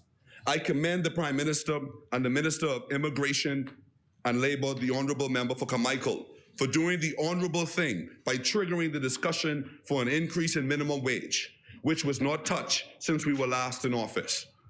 But Madam Speaker, our blueprint for change made it clear what we would do when we return to this place.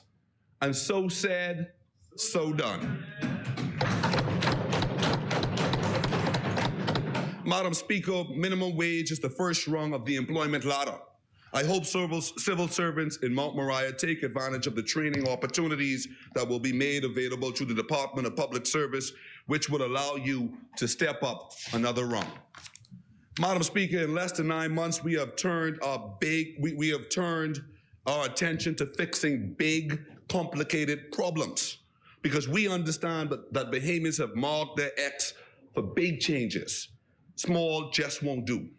In this instance, Madam Speaker, the size of your problems do matter. Madam Speaker, it made me proud to be a part of a government that did not forget Bishop Walter Hanchel, Bishop Lawrence Roll, C.B. Moss, and hopefully Mother Pratt is added to that list. So that we could truly appreciate the sons and daughters of the soil who have proven where their hearts lie and believe, as I do, that no Bahamian should go to bed without a decent meal. The safety net should catch those who fall through the cracks due to unemployment and mental challenges and the other vicissitudes of life. These nonprofit organizations are critical because they are doing the Lord's work. It is our place, it is our job in this place to create conditions for economic growth as best we can, notwithstanding the global challenges. Our commitment to increase access to capital to the tune of $50 million per annum is a step in the right direction. Small businesses are an essential feature of the Bahamian economy, but a closer look, Madam Speaker, at the sources of growth may also show that it is new businesses that drive the economy. And so there must be a push for new businesses. Large tax cuts for the rich, therefore, in my humble opinion, will not create the new businesses we need, but would rather see those tax cuts plowed back into businesses to produce automation, which tends to mean downsizing, and we have seen this in commercial banks in the past. Madam Speaker, we are not heavy on the throttle when it comes to increasing taxes on the poor and the middle class. Madam Speaker, for the first time, we will take the former Prime Minister, Dr. Minnis' advice, which was to not take the lazy way out and tax the poor, even though he failed to take his own advice. By avoiding an avalanche of new taxes, no one got up? Nobody got up? Nobody got up? By avoiding an avalanche of new taxes, we will avoid the anxiety Bahamians experienced when we were ambushed with 60% value-added tax increase by the former administration. I guess, Madam Speaker, the former administration decided to take the lazy way out and place the tax burden on the backs of unsuspecting Bahamians. Surprisingly, when the poor cried back then, not one word was said, not one whimper, not one peep, mum's the word. But rather, after being voted out of office, some stand in this place today, dead loud, and you could hear them saying, "Can you hear me now?" Madam Speaker, imagine what would have happened, Madam Speaker, if they were re-elected, if they put 60% VAT on us before the pandemic. Could you imagine what was going to happen if they were re-elected, Madam Speaker? Unthinkable. But you will hear them now, Madam Speaker, ostensibly the voice of the poor. And like I said before, you will hear them now, Madam Speaker, screaming, "Can you hear me now?" But Madam Speaker, people don't forget what you said and how you said it. And more importantly, Madam Speaker, they remember how you made them feel. They remember that, Madam Speaker. They don't forget. We didn't forget. And the electorate didn't forget. And that, as I said earlier, that's why you found on ballot after ballot after ballot after ballot after ballot, the people decided that the treatment and that they failed to voice their opinion on behalf of the people. And I see them today, Madam Speaker, standing. I have to watch my words because I don't want, to be a point of order that never arrives. Parks and beaches, Madam Speaker. I'd like to turn my attention to parks and beaches right now. Madam Speaker, after the elections of the 16th of September 2021, the Prime Minister, along with the Cabinet, appointed me the Executive Chairman of the Bahamas Public Parks and Beaches Authority. When I arrived at parks, the ranks are arriving. When I arrived at parks and beaches, I was informed right away that there were big financial problems looming. Some of the problems I have discussed previously in this place, and therefore I do not intend to mention them this time around. Also, Madam Speaker, there are other outstanding matters pending. Therefore, it would be premature to discuss them at this particular time. Madam Speaker, it is important at this time to provide an overview of the state in which I met the authority. I am only doing this because after we fixed the problems left behind by the former administration, I noticed the side opposite has a tendency of saying that we have inherited the fruit of their labor. So I just have to make it clear. Right? I gotta make it plain. The old people used to say, make it plain. So, Madam Speaker, I will make a few bullet points bearing in mind the time constraints. Firstly, when I arrived in November at Parks and Beaches, I was informed that the authority's budget would be depleted in December. Secondly, I was advised that the authority run rate had doubled and that the authority would not be able to pay contractors after December. Thirdly, contract irregularities, which I will not delve into in great details for reasons aforementioned. Madam Speaker, I informed the House previously that there were duplicated contracts. Different contractors were being paid for cleaning the same area. I believe the immediate former chairman has stated that this has been a problem recurring for successive administrations. Madam Speaker, I am glad to report that I have not been advised of this happening under our watch.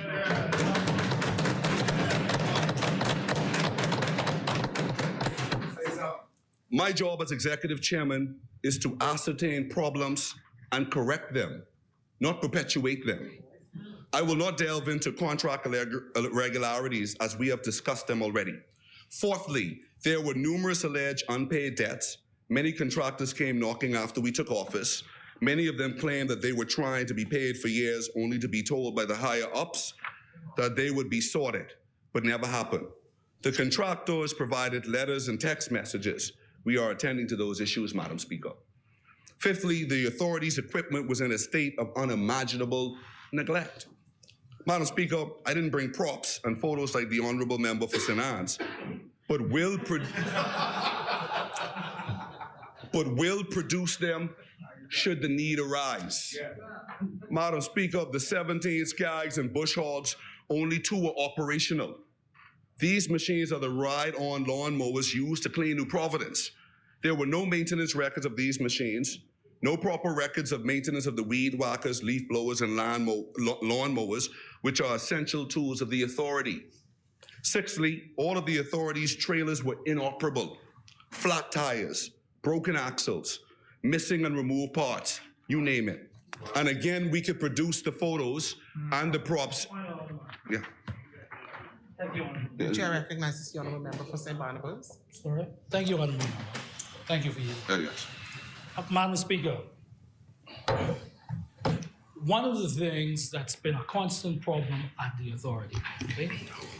We talked about, I stood up in this place and talked about the underfunding of the authority, all right? Thank you, SN and Brian Bahama.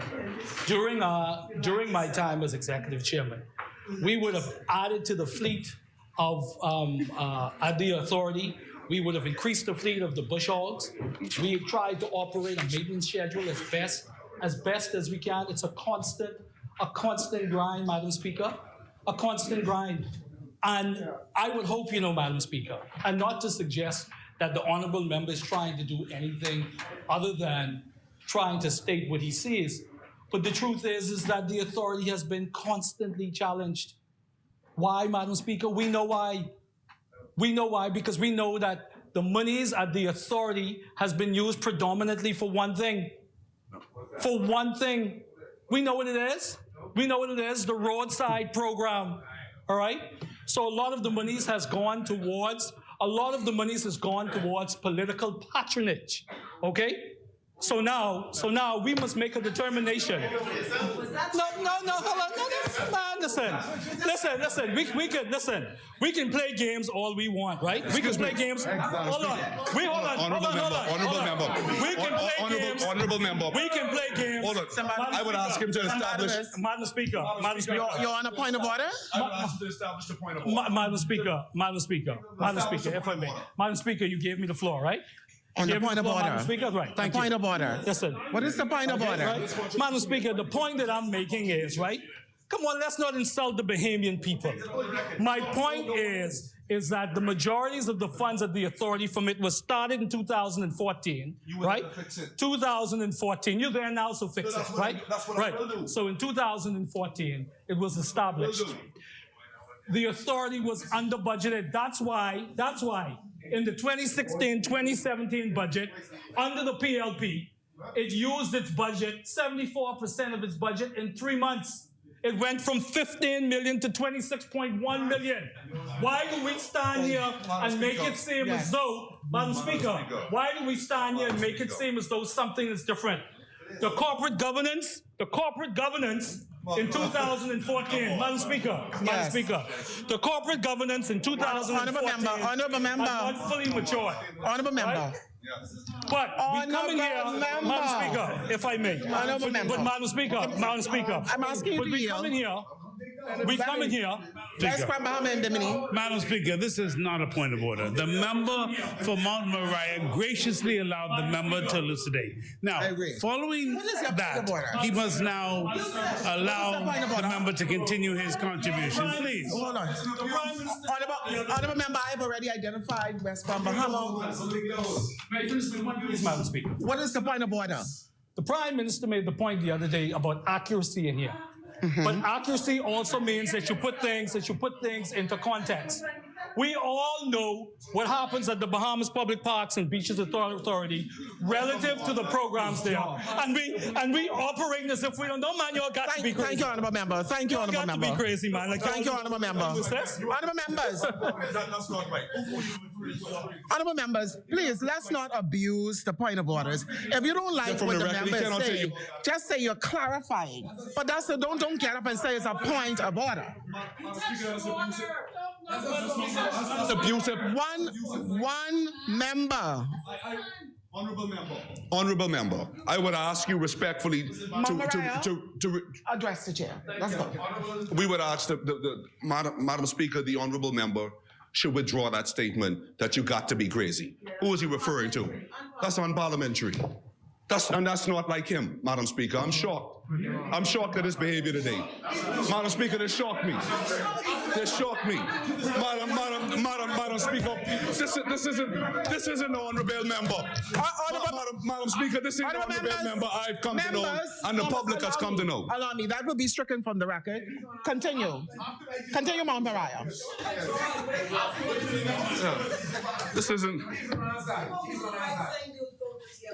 Oh, Madam Speaker, there was a point made of about $5 million. There's a difference between $5 million. Madam Speaker, there's a difference of a cost overrun of $5 million and $22 million. There's a huge difference. There is a huge difference, honorable members, and I think we all would agree, between $5 million and $22 million. The authority at that particular time, which came about in 2015, was in its infancy stages, so obviously there was some growing pains.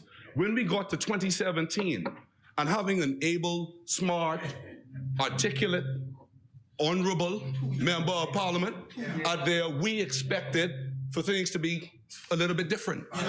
But this is where I found it. This is where I found it, Madam Speaker.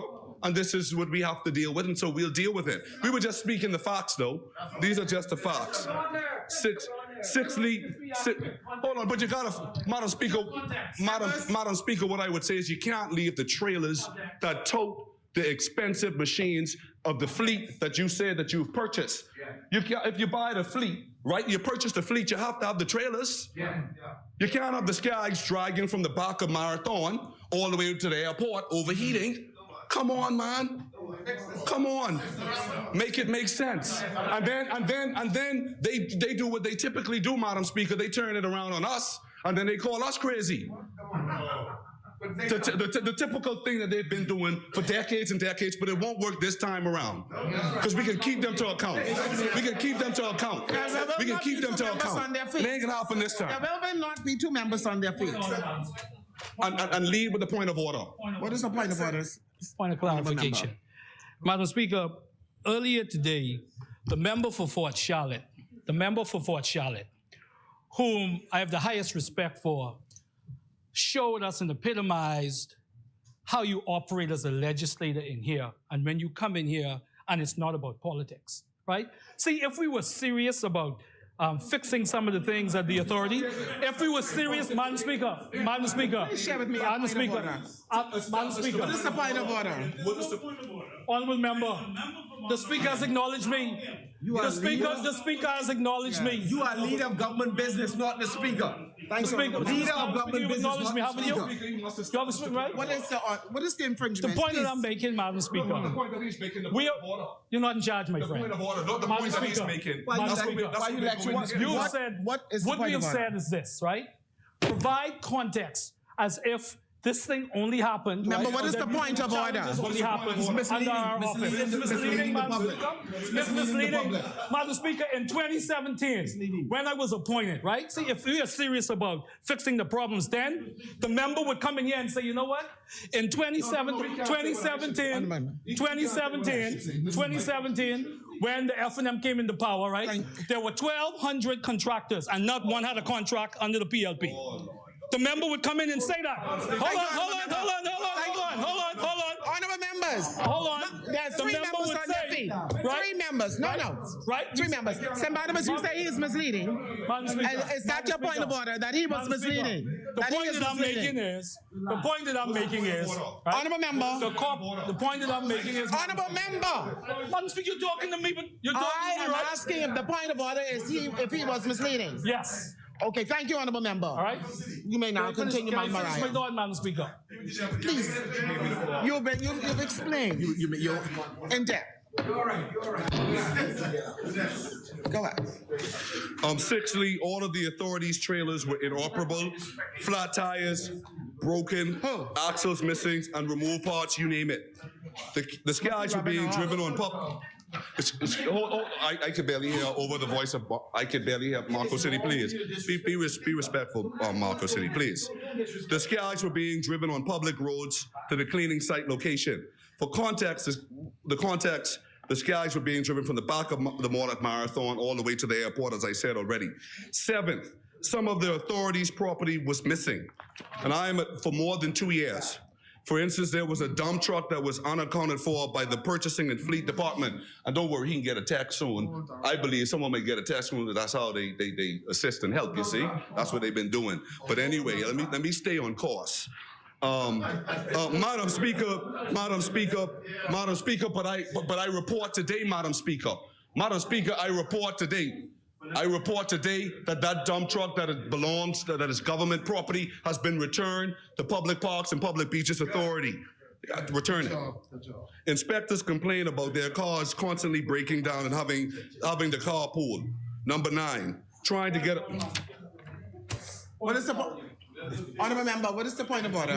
Madam Speaker, since 2019, to when we left office, I would have reached out to the Ministry of Finance about vehicles, much needed vehicles, constantly. But we were told by the Ministry of Finance there were no vehicles. So again, when the member says something, he needs to put it in context and not suggest that it was neglect. Put it in context. At least say that the honourable member would have made an endeavor to try to get the vehicles. Say that. If it's not about politics. Thank you, if Honourable it is Member. about politics, continue on. Thank you, Honourable Member. Okay, Madam Speaker, let me further the context. The authority has a recurring budget. The authority also has a capital budget, that is set aside for capital works. So let's just say in this last fiscal period, we had $15.2 million, right, for contracts and overhead and expenditure, and $2 million for capital works. That's the fixing of the parks that St. Anne's was complaining about. All of that sums that was for capital works was taken away from capital works and put into contracts. And so what we intend to do is have a holistic authority, not just a just road budget. Not just a just road budget, a holistic budget that deals with all of the issues for parks and beaches. That is what new, that is context. That is context. Number 9, trying to get a better sense. Hold on. Trying to get a better, and Madam Speaker, hold on, stop the clock, because Madam Speaker, let me say this. We didn't, when I came to the authority, we didn't go around asking people we didn't ask people whether they were whether they were members of the Free National Movement or whether they were PLPs, because I don't know how you identify who is PLPs. Members, there's a member on the floor. Madam Speaker, please, members, allow me to speak so I could make use of my time, please. Right?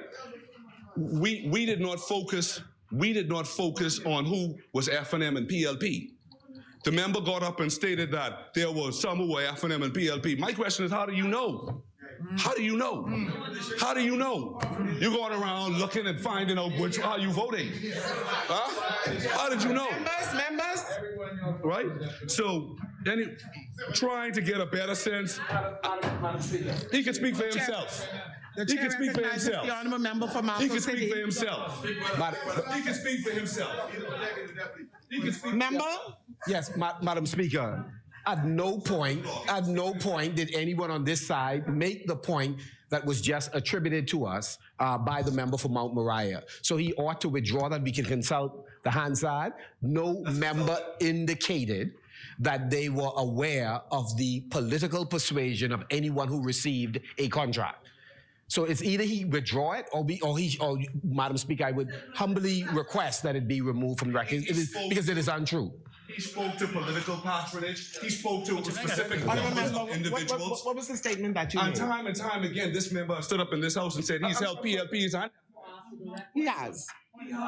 So you can go back to the Hansard. Honorable member, allow me to at least identify you. But let me finish here the point that I asked Mount Moriah, and then I will get to you. Time and time again. Firstly, he spoke to a political patronage. And the Hansard is something that is continuous, eh? The member has spoken time and time again about helping PLPs and F&Ms. I say, what, did you ask? Did you ask them? You had to sort them out. You had to find out before you helped them. You had to find out before you helped them. And what is the point of order, honorable member? Point of clarification, Madam Speaker. Point of clarification or point Madam of order? Speaker, why do we insult the Bahamian people? Huh? Why do we do that? How do we know who's F&M and how do we know who's PLP? Huh? Oh, Madam Speaker, I'm talking, right? Madam Speaker, right? Listen to me, Madam Speaker. I said many times I stood on my feet and I'll say it again. How do I know there are members of the Progressive Liberal Party that got opportunities, beaches, and parks? Because when somebody sits before you and say that I'm a stalwart councillor, and I say to them, it doesn't matter if you're a stalwart councillor, you're Bahamian, right? Okay? And to add to that, Madam Speaker, and here's the irony, Madam Speaker, why are you screaming Madam like Speaker, that? because I can't hear, because the members are doing it, right? Yeah, but tell the members to ease up. Tell the members to ease up. I need them. Madam Speaker, And the people need them. and the irony of it is, Madam Speaker, some of those stalwart councillors were members, constituents in Mount Moriah. Some he knows very well. Yes. All right? Yes. And I could say that. Honorable member. Yes. I can't say that. Honorable member. Madam Speaker. I cannot allow you to do Madam that. Speaker. I cannot allow you because I'm asking you to be fair, Madam Speaker. I am fair. How's that fair, Madam Speaker? How's that fair? I'm explaining. How is that fair? I'm giving you the facts, Madam Speaker. No. What's wrong with I say? I am saying not to bring Madam Speaker, private citizens into this like that. Don't do that. I did not call a name. I did not call a name. I said, Madam Speaker, it was said, how do I know that they're PLP or F&M, right? Since we want to play that game. Because they sit in front of you, besides the fact that this is a small country, they sit in front of you and they say, I'm a stalwart councillor of the Progressive Liberal Party, Mr. Cartwright. I need some help. The point I'm making is the Member of Parliament for Mount Moriah's constituents have benefited have benefited proudly from how we operated. And there are members, Steward Council of the Progressive Liberal Party in Mount Moriah that benefited, and that's how I know. Thank you, Honorable Member. Mount Moriah? This is shocking. This is shocking. See, what I was trying to do, Madam Speaker, is get a better sense of where the former chairman and his board was taking the authority. I asked the staff of the former chairman's, chairman's correspondence file. They told me they could not find it. They told me they could not find it. Not one correspondence file. I'm only saying what I was told. The reasons why I asked for the file, Madam Speaker, is to get a better understanding as to why certain things occurred. A few days later, after inquiries, a computer that was attached to my office had all the files downloaded and removed. After hours, I requested the financial officer and my temporary assistant at that time to file a police report. I was advised that they have. What is the point of order? The point of order is that the very misleading, Madam Speaker. Madam Speaker, the member is standing on his feet and making some serious allegations. After I was making some serious allegations. So let me just say for the record, I have no idea what the member is talking about. And so if there's a process going on, right? If there's a process going on, the member should adhere to that process. But I have no idea what the member is talking about. And this is what I'm talking about, being responsible in here. One member. Being responsible in here. And you know, Madam Speaker, let me just say this, and I'm going to have my seat. I'm going to take my seat and let him finish, right? You can see. You know, sometimes no good deed goes unpunished, you know? In 27, no, this ain't about a victim. I'm making the point about political maturity, which you don't seem to realize. Is this. Is that, you know, in 2017, Madam Speaker, I came in here, and I talked about the things that we were going to make better. Being very careful not to come in here and use suggestive language or to use inefficiencies of the authority, to use any of the efficiencies of the authority in any kind of way to shed a certain light on the former chairman, who I know very well, the former senator, right? I didn't come in here and talk about the inefficiencies. You know why? Let me finish, Honorable Member, Madam Speaker, because I know that in our country, how dangerous it can be when you come in here and use suggestive language. I didn't come in here and say that out of the 1,200 contractors under the PLP, they had no contract. People were working with no contract. You know, hold on, you know why, hold on, member. You know, hold on, you know why I didn't come here and do that? Member, let me finish, please. It's not an abuse. No, member, let me finish. It's not an abuse. Let me finish. When he's being abused, I'm going to finish this okay. thought. Let me just make sure I'm saying, Madam Speaker. Honorable Member. No, let me just make sure I'm saying that. Wrap it up, please. Right. The point I'm making is I'm not suggesting that the former chairman did anything, you know. The point I'm making is I came in here, you can't find the former chairman of the authority, right? You can't find one interview, one statement where I came in here and used these suggestive language. I just fix things. So when we come in here, provide context. The truth is, thousands of people were helped under our watch, thousands of people. So some can continue to politic, but I'm not going to allow that politicking to happen. Okay, thank you, Honorable Member. Madam Mariah. Point of order, Madam Speaker. The member for... Honorable Member, I have not identified you yet. I'll take my time, Madam Speaker. I have identified Mount Moriah. Yes, and I'm standing on a point of order. But I have already identified Mount Moriah. I stood up on a point of order. We just had a point of order. What is your point of order? Madam Speaker. The point of order is the member has asserted that a laptop, all of the emails were downloaded after hours. I'm asking the member of parliament to either verify that or withdraw that. He made an assertion. He has to either provide the evidence of that or withdraw it. Well, Honorable Member, it has to be a denial first. It was denied. Who denied it? It was denied. I stood up on my feet. It was denied. Let him verify it. This is after he's been in office. How can he speak to that? How can you deny something? Madam Speaker. Honorable Member. Honorable members. No. Allow me. Repeat what you said, Honorable Member for Mount Moriah. He wasn't there. Hey, we don't you don't make accusations unless you're ready to verify. That's the reality. That's the reality. But they said that.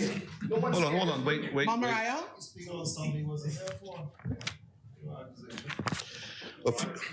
I'll start from the top. But since I'm repeating this, the clock shouldn't run, right? No. I'll allow you. Right. Trying to get a better sense of where the former chairman and his board was taking the authority, I asked the staff of the former chairman for his correspondence file. They told me they could not find it, and that's completely verifiable.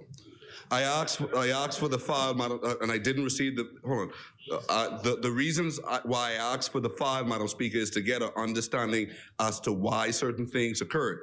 A few days later, after my inquiries, a computer that is attached to my office had all of the files downloaded and removed. Your office. My, This is office. removed. No, my office. Honorable member. Same office. My office. But that's no longer his office. It can't be two of us. It's two his office still. Honorable member. Come on, man. He said my office. Come on, man. Let's be fair. Come on.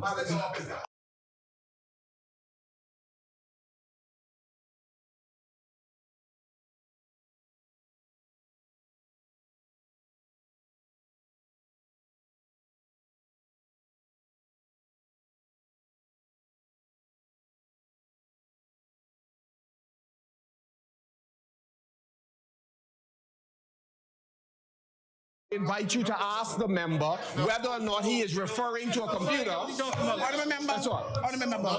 So, Madam Speaker. And I was in chaos. Madam Speaker, the member for St. Barnabas is an honorable man, right? He's an honorable man. I am simply stating the facts. Yeah. That is what happened at my office. I mean, it's no insult to him. I speak to the speaker.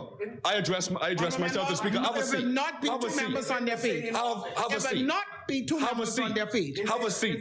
Be respectful. Have a I seat. have not given you permission to stand, Marco City. You're the leader of the official opposition. Mount Be Moriah respectful. to make his point. You are the leader of the official opposition. Be respectful. I raise a point of order. Honorable member, I'm warning you to please take your seat. Madam Speaker. I have not given permission. I am listening to Please, be respectful. I have asked Mount Moriah to clarify. So children on are this watching. house. Children are watching. Children are watching. Have a seat. Easy. So I am addressing Mount Moriah. Come on. Children are He's watching. clarifying for me, yes. He's clarifying for me. Thank you, Honorable. You take a seat. Children in here. Yeah. Precisely on his feet. Right. Cut it out. So, Madam Speaker, I think I've addressed that thoroughly and comprehensively. No, you haven't. Is it the same computer? Is it the same computer? I don't answer questions from you. Honorable member. I don't answer questions from you. You're acting like a child. You got to relax. Honorable member. I have not. Listen. Please have a seat. I have not identified or recognized anybody. I have asked Mount Moriah to clarify for me. He has said my computer. Let's move on. Number 10, I attempted to review the board minutes. Only to find that the board has not met for a couple of years. Madam Speaker, the statute.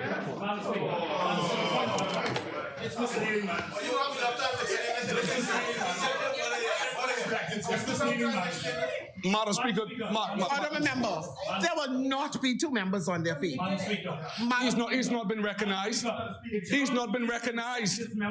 I She has can not only recognized protect him. you if I recognize you. She's and not I recognized hear him. what he is saying, what the infringements are. This member continues to indirectly impugn this member's character. Yes, he does. All right? And give false information. Madam Speaker.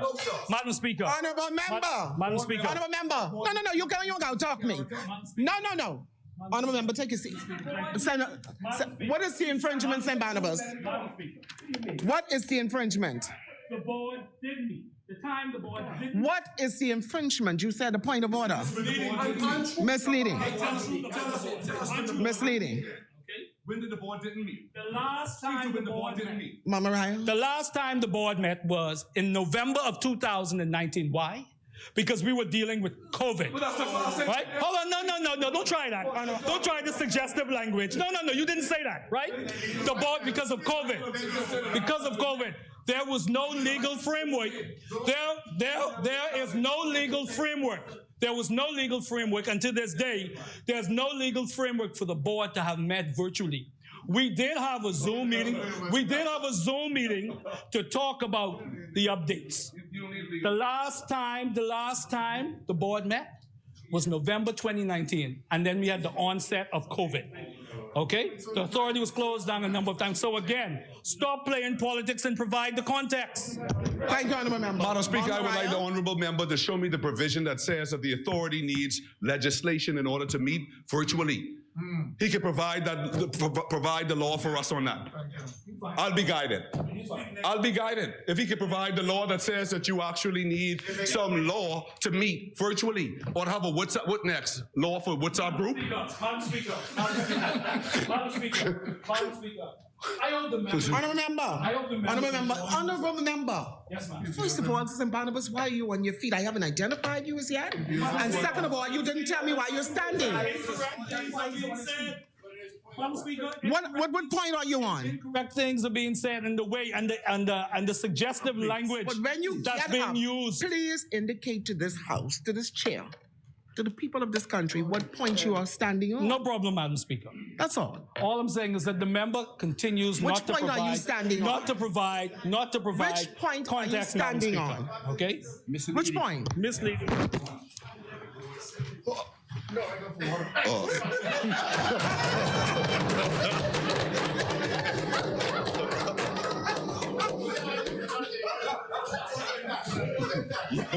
Mama Raya.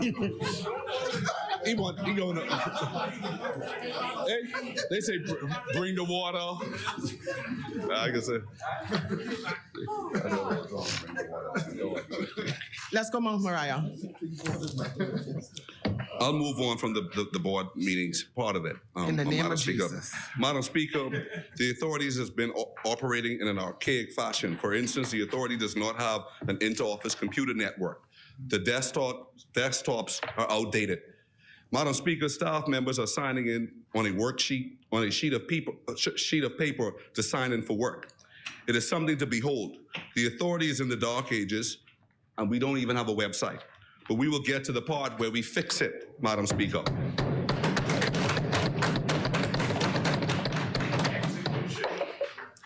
But let me say how honorable I've been. Madam Speaker, the honorable member for St. Anne's.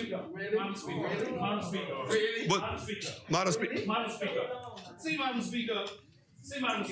This is not something that. What point are you on, Honourable Member?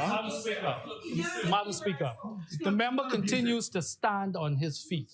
And the fact that the member says that he is going to show how honorable he is, it's indicating and implicating that I've not been honorable. I don't think so. I never said that you were dishonorable. Madam Speaker, your job is to And I don't think that you were Madam dishonorable. Speaker, your And the people job, of this country. Madam Speaker, Don't your do job that. as the chair is to protect every member in here.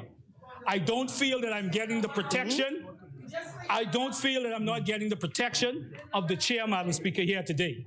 What you mean I'm you're not getting the getting protection of the chair? And While what way? politics Because is being played. I may not wholeheartedly agree with everything you say. No, Madam Speaker, what I'm saying Which is way that is this chair not we protecting you? demand equity. And so far today, there's not been any equity. Take us. But if he allowed me to finish, he would see exactly where I was going. Madam Speaker, the honorable member for St. Anne's provided props regarding a broken slide and swings. Madam Speaker, the same honorable member called me during his deputy leadership race in the F&M. He may recall that he called me, and he made certain statements on that call, but I will leave it there and borrow the words of Michelle Obama. When they go low, we go high. And I decided to take the high road, Madam Speaker. I would never attempt to attack any of my colleagues in this place. I would never do so. I would never do so. I didn't even speak. I didn't. We can't interrupt every 2 sentences. Honorable member. I mean, he came for me. Honorable member. Samans came for me the other day. Honorable member. What's the point of order? When they go low, we go lower. That's. I've not gone at any member in here, right? Already for the last 20 to 25 minutes, I've heard all sorts of things said, suggestive language said, and impugning my integrity and character indirectly, because we know that politics is being played. All right? I keep on saying, Madam Speaker, if we want to be serious and talk about processing and what needs to happen, we need to talk about it straight across the board. Like, for instance, Madam Speaker, we talk about these duplications. When I came into office, there were 40 duplications, right? 40. Even now, the honorable member is dealing with duplications in the authority. Honorable member. Are you speaking to this? Fairness. I'll use my time again. Fairness, Madam Speaker. Thank you, honorable member. Mama Raya. Without delving into too much into legal claims, let me say there's approximately $500,000 ostensibly owed for persons who carried out work repairs to the parks. The financial state of affairs prevented the authority from addressing these long-standing issues. Additionally, some contractors are out of stock of the required equipment that we need. The team of Parks and Beaches will be communicating directly with suppliers to prevent long periods of neglect. Madam Speaker, I can go on and on and on, but it's a new day, and I'm here to outline our plans for the authority. Again, I mention those things only because the other side is quick to say when things are going great, what we inherited from them. I just wanted to put into context, to use that word, what I inherited. It was not personal. I dealt with the administrative functions of the authority, dealt with the neglect of the equipment. It's not personal because the former chairman does not run the authority by himself. It is a collection of individuals working throughout the board. So it could not be a personal attack, Madam Speaker, and it would never be personal. Matter of fact, when I first came to the authority, the chairman and I spoke, and I told him that I would be reaching out to him for advice from time to time. I have no issue. We haven't had the discourse as I wish we did, but we didn't, Madam Speaker. So I just want the public to know that there's nothing personal here. There's nothing personal. So, Madam Speaker, I just want the authority, the public to know that the authority is more than just cleaning contracts. Our budget must align and will align with our founding vision, which is to provide recreational, physical, and cultural opportunities for all Bahamians with a focus on families, youth development, and building healthy communities. We will offer programs in a safe, attractive, and well-maintained facilities that will reflect the public needs and interest. Our mission is to enrich the lives of Bahamian citizens by providing safe, welcoming parks, beaches, and recreational facilities for people of all ages to play, learn, contemplate, build community, and to be good stewards of the environment. Our mandate is to create new green spaces and upgrade parks and beaches throughout the Bahamas. Our values of integrity, collaboration, service, excellence, stewardship, and experience will be our guiding principles. In line with our mission and statutory mandate and agenda, over the next 12 months, we will establish the following departments. We moving forward, not looking backwards, we moving forward. That's why the cabinet decided to place me where I'm at. The IT department, the public relations department, and the communications department, the revenue enhancement department, the customer service department, the maintenance and security department. Madam Speaker, there is no IT department at the authority. There's no IT department at the authority, but that is going to change. Madam Speaker, the authority is embarking on an ambitious transformation of how we operate with the assistance of technology. We are in the final stages of designing a new robust IT system aimed at tackling our current needs and will allow us to expand for future growth. This includes the creation of a new IT framework, which will include but not limited to servers, switches, cabling, firewalls, new computers, redundant systems, security systems, alarm systems, fire systems, CCTV, enhanced data protection, ensuring the privileged access is granted to staff, backup systems, internal, external missions, critical information, human resources automations, where we will be advancing, tracking and promotions and advancements, tracking employee skill sets, tracking employees' performance, and tracking training. We will also include an inventory tracking system, tracking all assets belonging to the authority, which will include, but not limited to, computers, vehicles, and equipment. A contract management system for vendor management, tracking of vendors. We will also measure performance through reports. The KYC documentation as well. The new website will allow the public to apply for permits online, pay for permits online, and track their status of their application online, and to obtain general information. We will enhance our social media presence and will incorporate digitization, which will allow us to accurately inform the Cabinet of the Bahamas with precision the actual cost of maintaining roads and verges and parks and green spaces, so we don't have the typical cost overrun that we've been experiencing. We're going to work towards that. New communication systems, new telephone numbers, and video conferencing. We will be able to monitor who is coming into and out of the building. Employee swipe cards will do away with signing in on paper. It is our goal to go paperless. As said earlier, Madam Speaker, we are here to transform, not to conform.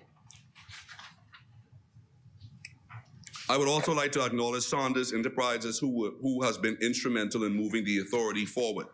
That said, Madam Speaker, we will establish for the first time a communication and public relations department, which will focus on keeping an open dialogue with the people we serve.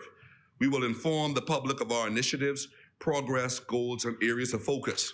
We will expand our social media platforms, utilize traditional media and radio to keep the conversation going. Madam Speaker, we will establish a revenue enhancement unit, which will be tasked with ensuring that revenue owed to the authority is collected and will work in tandem with the permits department. Madam Speaker, many companies simply erect unauthorized billboards, leaving the authority to incur the cost of removing the unauthorized billboards.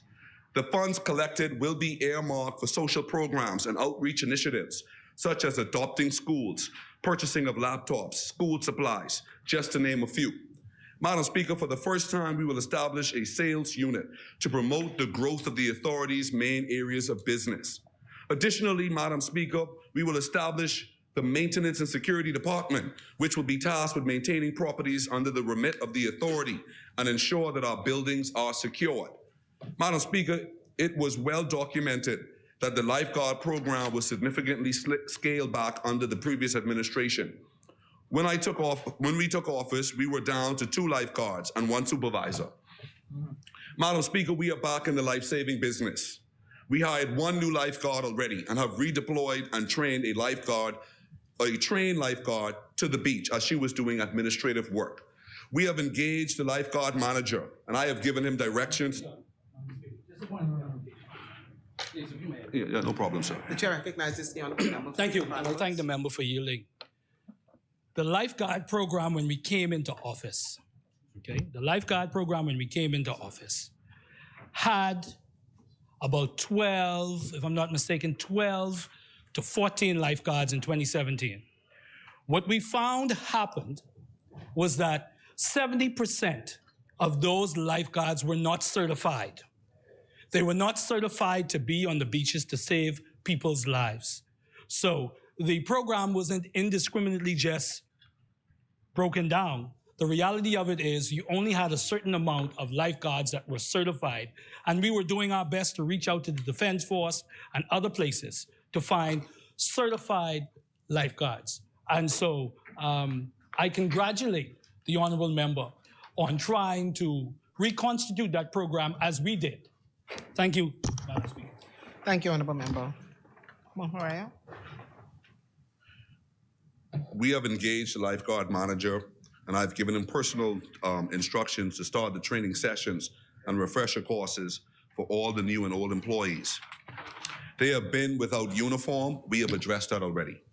Madam Speaker, I have been advised that the park wardens, which were hired under the previous administration, were redeployed, and some of them are now tasked with cleaning the streets. We are bringing back this program. A part of the park warden's job will be to protect the facilities from vandalism and also to ensure that women and children and park goers are protected in the early morning hours. We will not be able to scale this program on all of the parks right away, but we will be able to cover as many parks as possible. Madam Speaker, the Board of Parks and Beaches formed a committee for the redevelopment of Long Wharf. This is something that we are focused on, but we must engage all of the stakeholders, unions, vendors, etc. We've requested $1 million in the budget for this line item, Madam Speaker. We are also focused on our people at the authority, some of whom, and I will be guided if the former chairman wants us to speak to this point. We are also focused on our people at the authority, some of whom have not received a promotion or pay increase in many years. Madam Speaker, I will spearhead a committee at the authority to look into these matters and will make certain recommendations. I will make certain recommendations to the board. Madam Speaker, the authority. Thank you, Honorable. Chair recognizes the Honourable Member for St. Barnabas. Thank you. Thank you, Honourable Member, for yielding. Madam Speaker, as the Honourable Member would have mentioned, obviously human resources, any human resources of any organization is its most important, okay? We started a process of a promotion process, and on leaving office, you had the first slew of persons who got their promotions. On top of that, we got some 220 persons permanent and pensionable. So indeed, that aspect of the authority is something that's very, very important. Thank you, Madam Speaker. Thank you, Honourable Member. Trust your member. Mount Mariah. Trust your member. I agree with you. If he doesn't, Madam Speaker, the authority is nothing without its valuable staff members who have worked, and I think the Honourable Member for St. Barnabas will agree with me, in horrendous conditions. Madam Speaker, with that said, we are forging ahead and moving into our new building. If timelines are met, we will move into the new state-of-the-art building as of the 1st of September 2022. Madam Speaker, I've directed the Human Resource Department to commence searching for an employee medical insurance fund and pension fund. Currently at the authority, the staff are permanent, but they're not pensionable. And I think it's unfair, Madam Speaker, for those people who are putting their life's work into the authority and into our society through parks and beaches to not be taken care of when they retire. Madam Speaker, I now turn my attention to the programs we will implement. Madam Speaker, we will spotlight deserving contractors and entrepreneurs. This will include promoting their businesses. So the contractors that are cleaning the streets and otherwise, whoever providing services to the authority, we will promote their businesses on all of our platforms and provide them with additional support and invite them onto talk shows so that they could speak to their business and to actually help their businesses grow. This is what the authority is. When we talk about SBDC, and I've heard members on the opposite side say that they couldn't find the $50 million. But the authority, I believe, is also an appendage to that program because we help several entrepreneurs, hundreds of entrepreneurs. And that is what we're going to do by spotlighting their businesses. We will also advance our Little Helpers program, where we adopt schools and engage families in our communities to teach them about conservation and the environment. We will also advance our roundabout program, which will seek to uniform the roundabouts throughout the country. Our new sales department and PR communications department will advance this initiative with corporate partners. Need help? Additionally, Madam Speaker, we have been engaged by many major corporate partners, major hotel corporations within, major corporate hotel providers within this country. It is our collective goal to transform Goodman's Bay Park. We have commenced communication to this end in earnest. Madam Speaker, we will revitalize the entire Goodman's Bay Park, and we have a multi-million-dollar partner behind us, Madam Speaker. We have also communicated with another prominent hotel on the West Bay Street Strip, and they are also eager to adopt verges in the vicinity of their property. They understand what we're doing under this New Day government. They understand that we're leading from out front. and that we are going to do our best to make sure that these green spaces are acceptable to our people. Madam Speaker, we will also commence a second chance program which will focus on at-risk individuals and assist them with moving into the mainstream. Our PR department will speak more to this in coming days. While I'm at it, Madam Speaker, we will release instructional videos to all the contractors. So we will demonstrate to them exactly how they're supposed to be cleaning the work. We've already hired a videographer. We are interviewing individuals in our communications departments as well. Madam Speaker, we're building that up as well.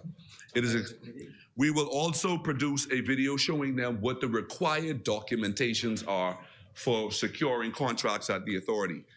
Madam Speaker, we will also work with the Ministry of Works to begin restoration of parks, of the bathrooms located on parks throughout New Providence. This leads me to recreational events on parks. We will engage artisans, musicians, sporting coaches, motivational speakers, fitness instructors to ensure that we are maximizing our public spaces. Revitalization of parks are essential. We will begin the transformative look throughout the entire country.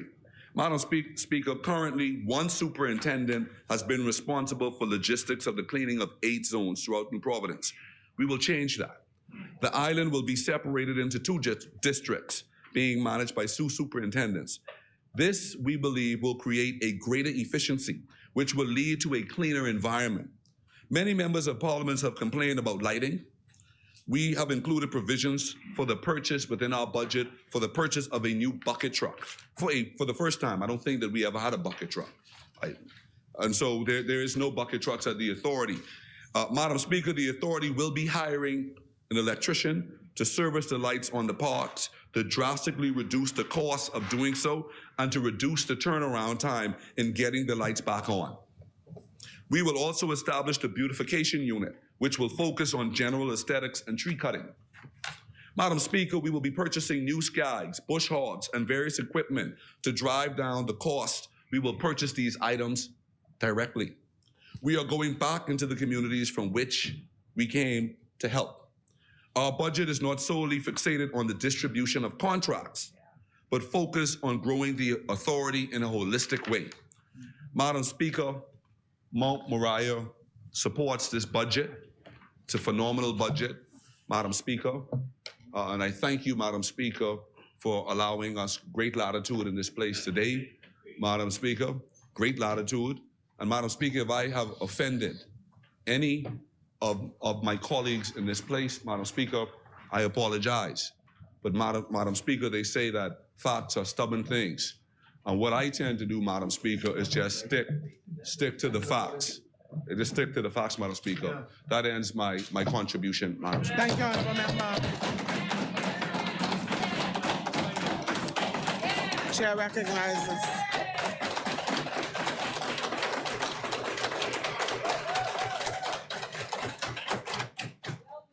Thank you very much, Madam Speaker. Well, everybody. Just a couple of points of clarification, Madam Speaker. But firstly, Madam Speaker, I will say that despite the member's articulation just now, this member feels that my privilege has been breached today. As things were said this afternoon, to call my integrity into question, suggestive language, Madam Speaker. Now, the honourable member may say that may not be his intent. I will accept that. But that's not what came off today. So I just wanted the record to show that this member feels that his privilege has been breached, Madam Speaker. And it is something that I put before your feet, Madam Speaker, as the overall judge of this chamber. And it is something that is very vexing to me as I stand here. The honourable member did mention the bucket truck, honourable member. One of the things, let me just also clear this up, Madam Speaker, that when I made the point, Madam Speaker, when I made honourable member, the Speaker has given me the floor. Come on, Madam Speaker, yes. I let the honourable member finish. I let the honourable member finish.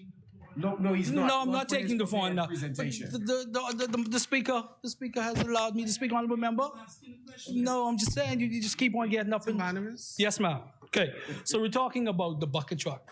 Madam Speaker, when I talked about the roadside program, the point that I was making is the reality of it is that it takes up, and it has taken up over 2 administrations. This administration may decide to differ.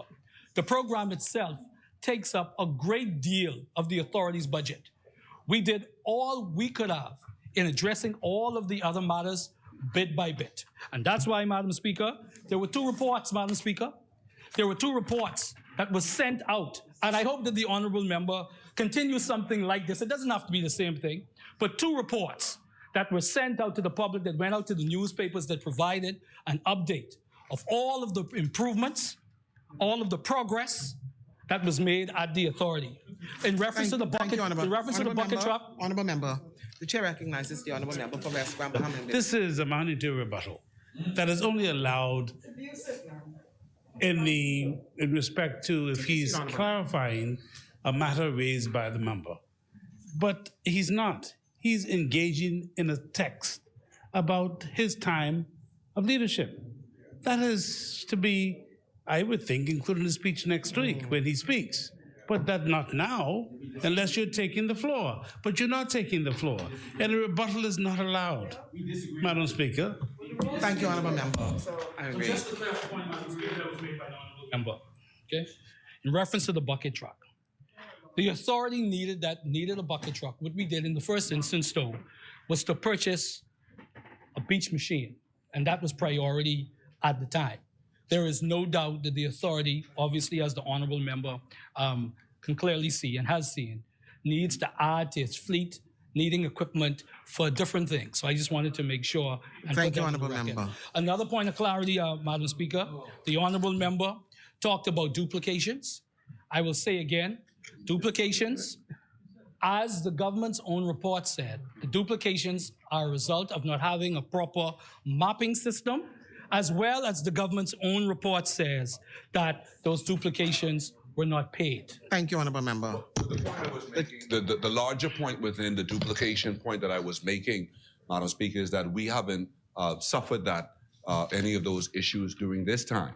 That was the larger point that I don't want to be lost during that communication. And thank you, honorable member. I would like to take a look at that, the document that you had in your hand. Maybe later I could take a look at a copy of that. Were they from and take a look at that. Were those documents from the newspaper daily? Yeah, it was a supplement in the newspaper. It's a supplement? Yeah, supplement. Would you like to lay those documents? Again, Madam Speaker. Thank you, honorable member. Okay. I appreciate it. Thank you. As many?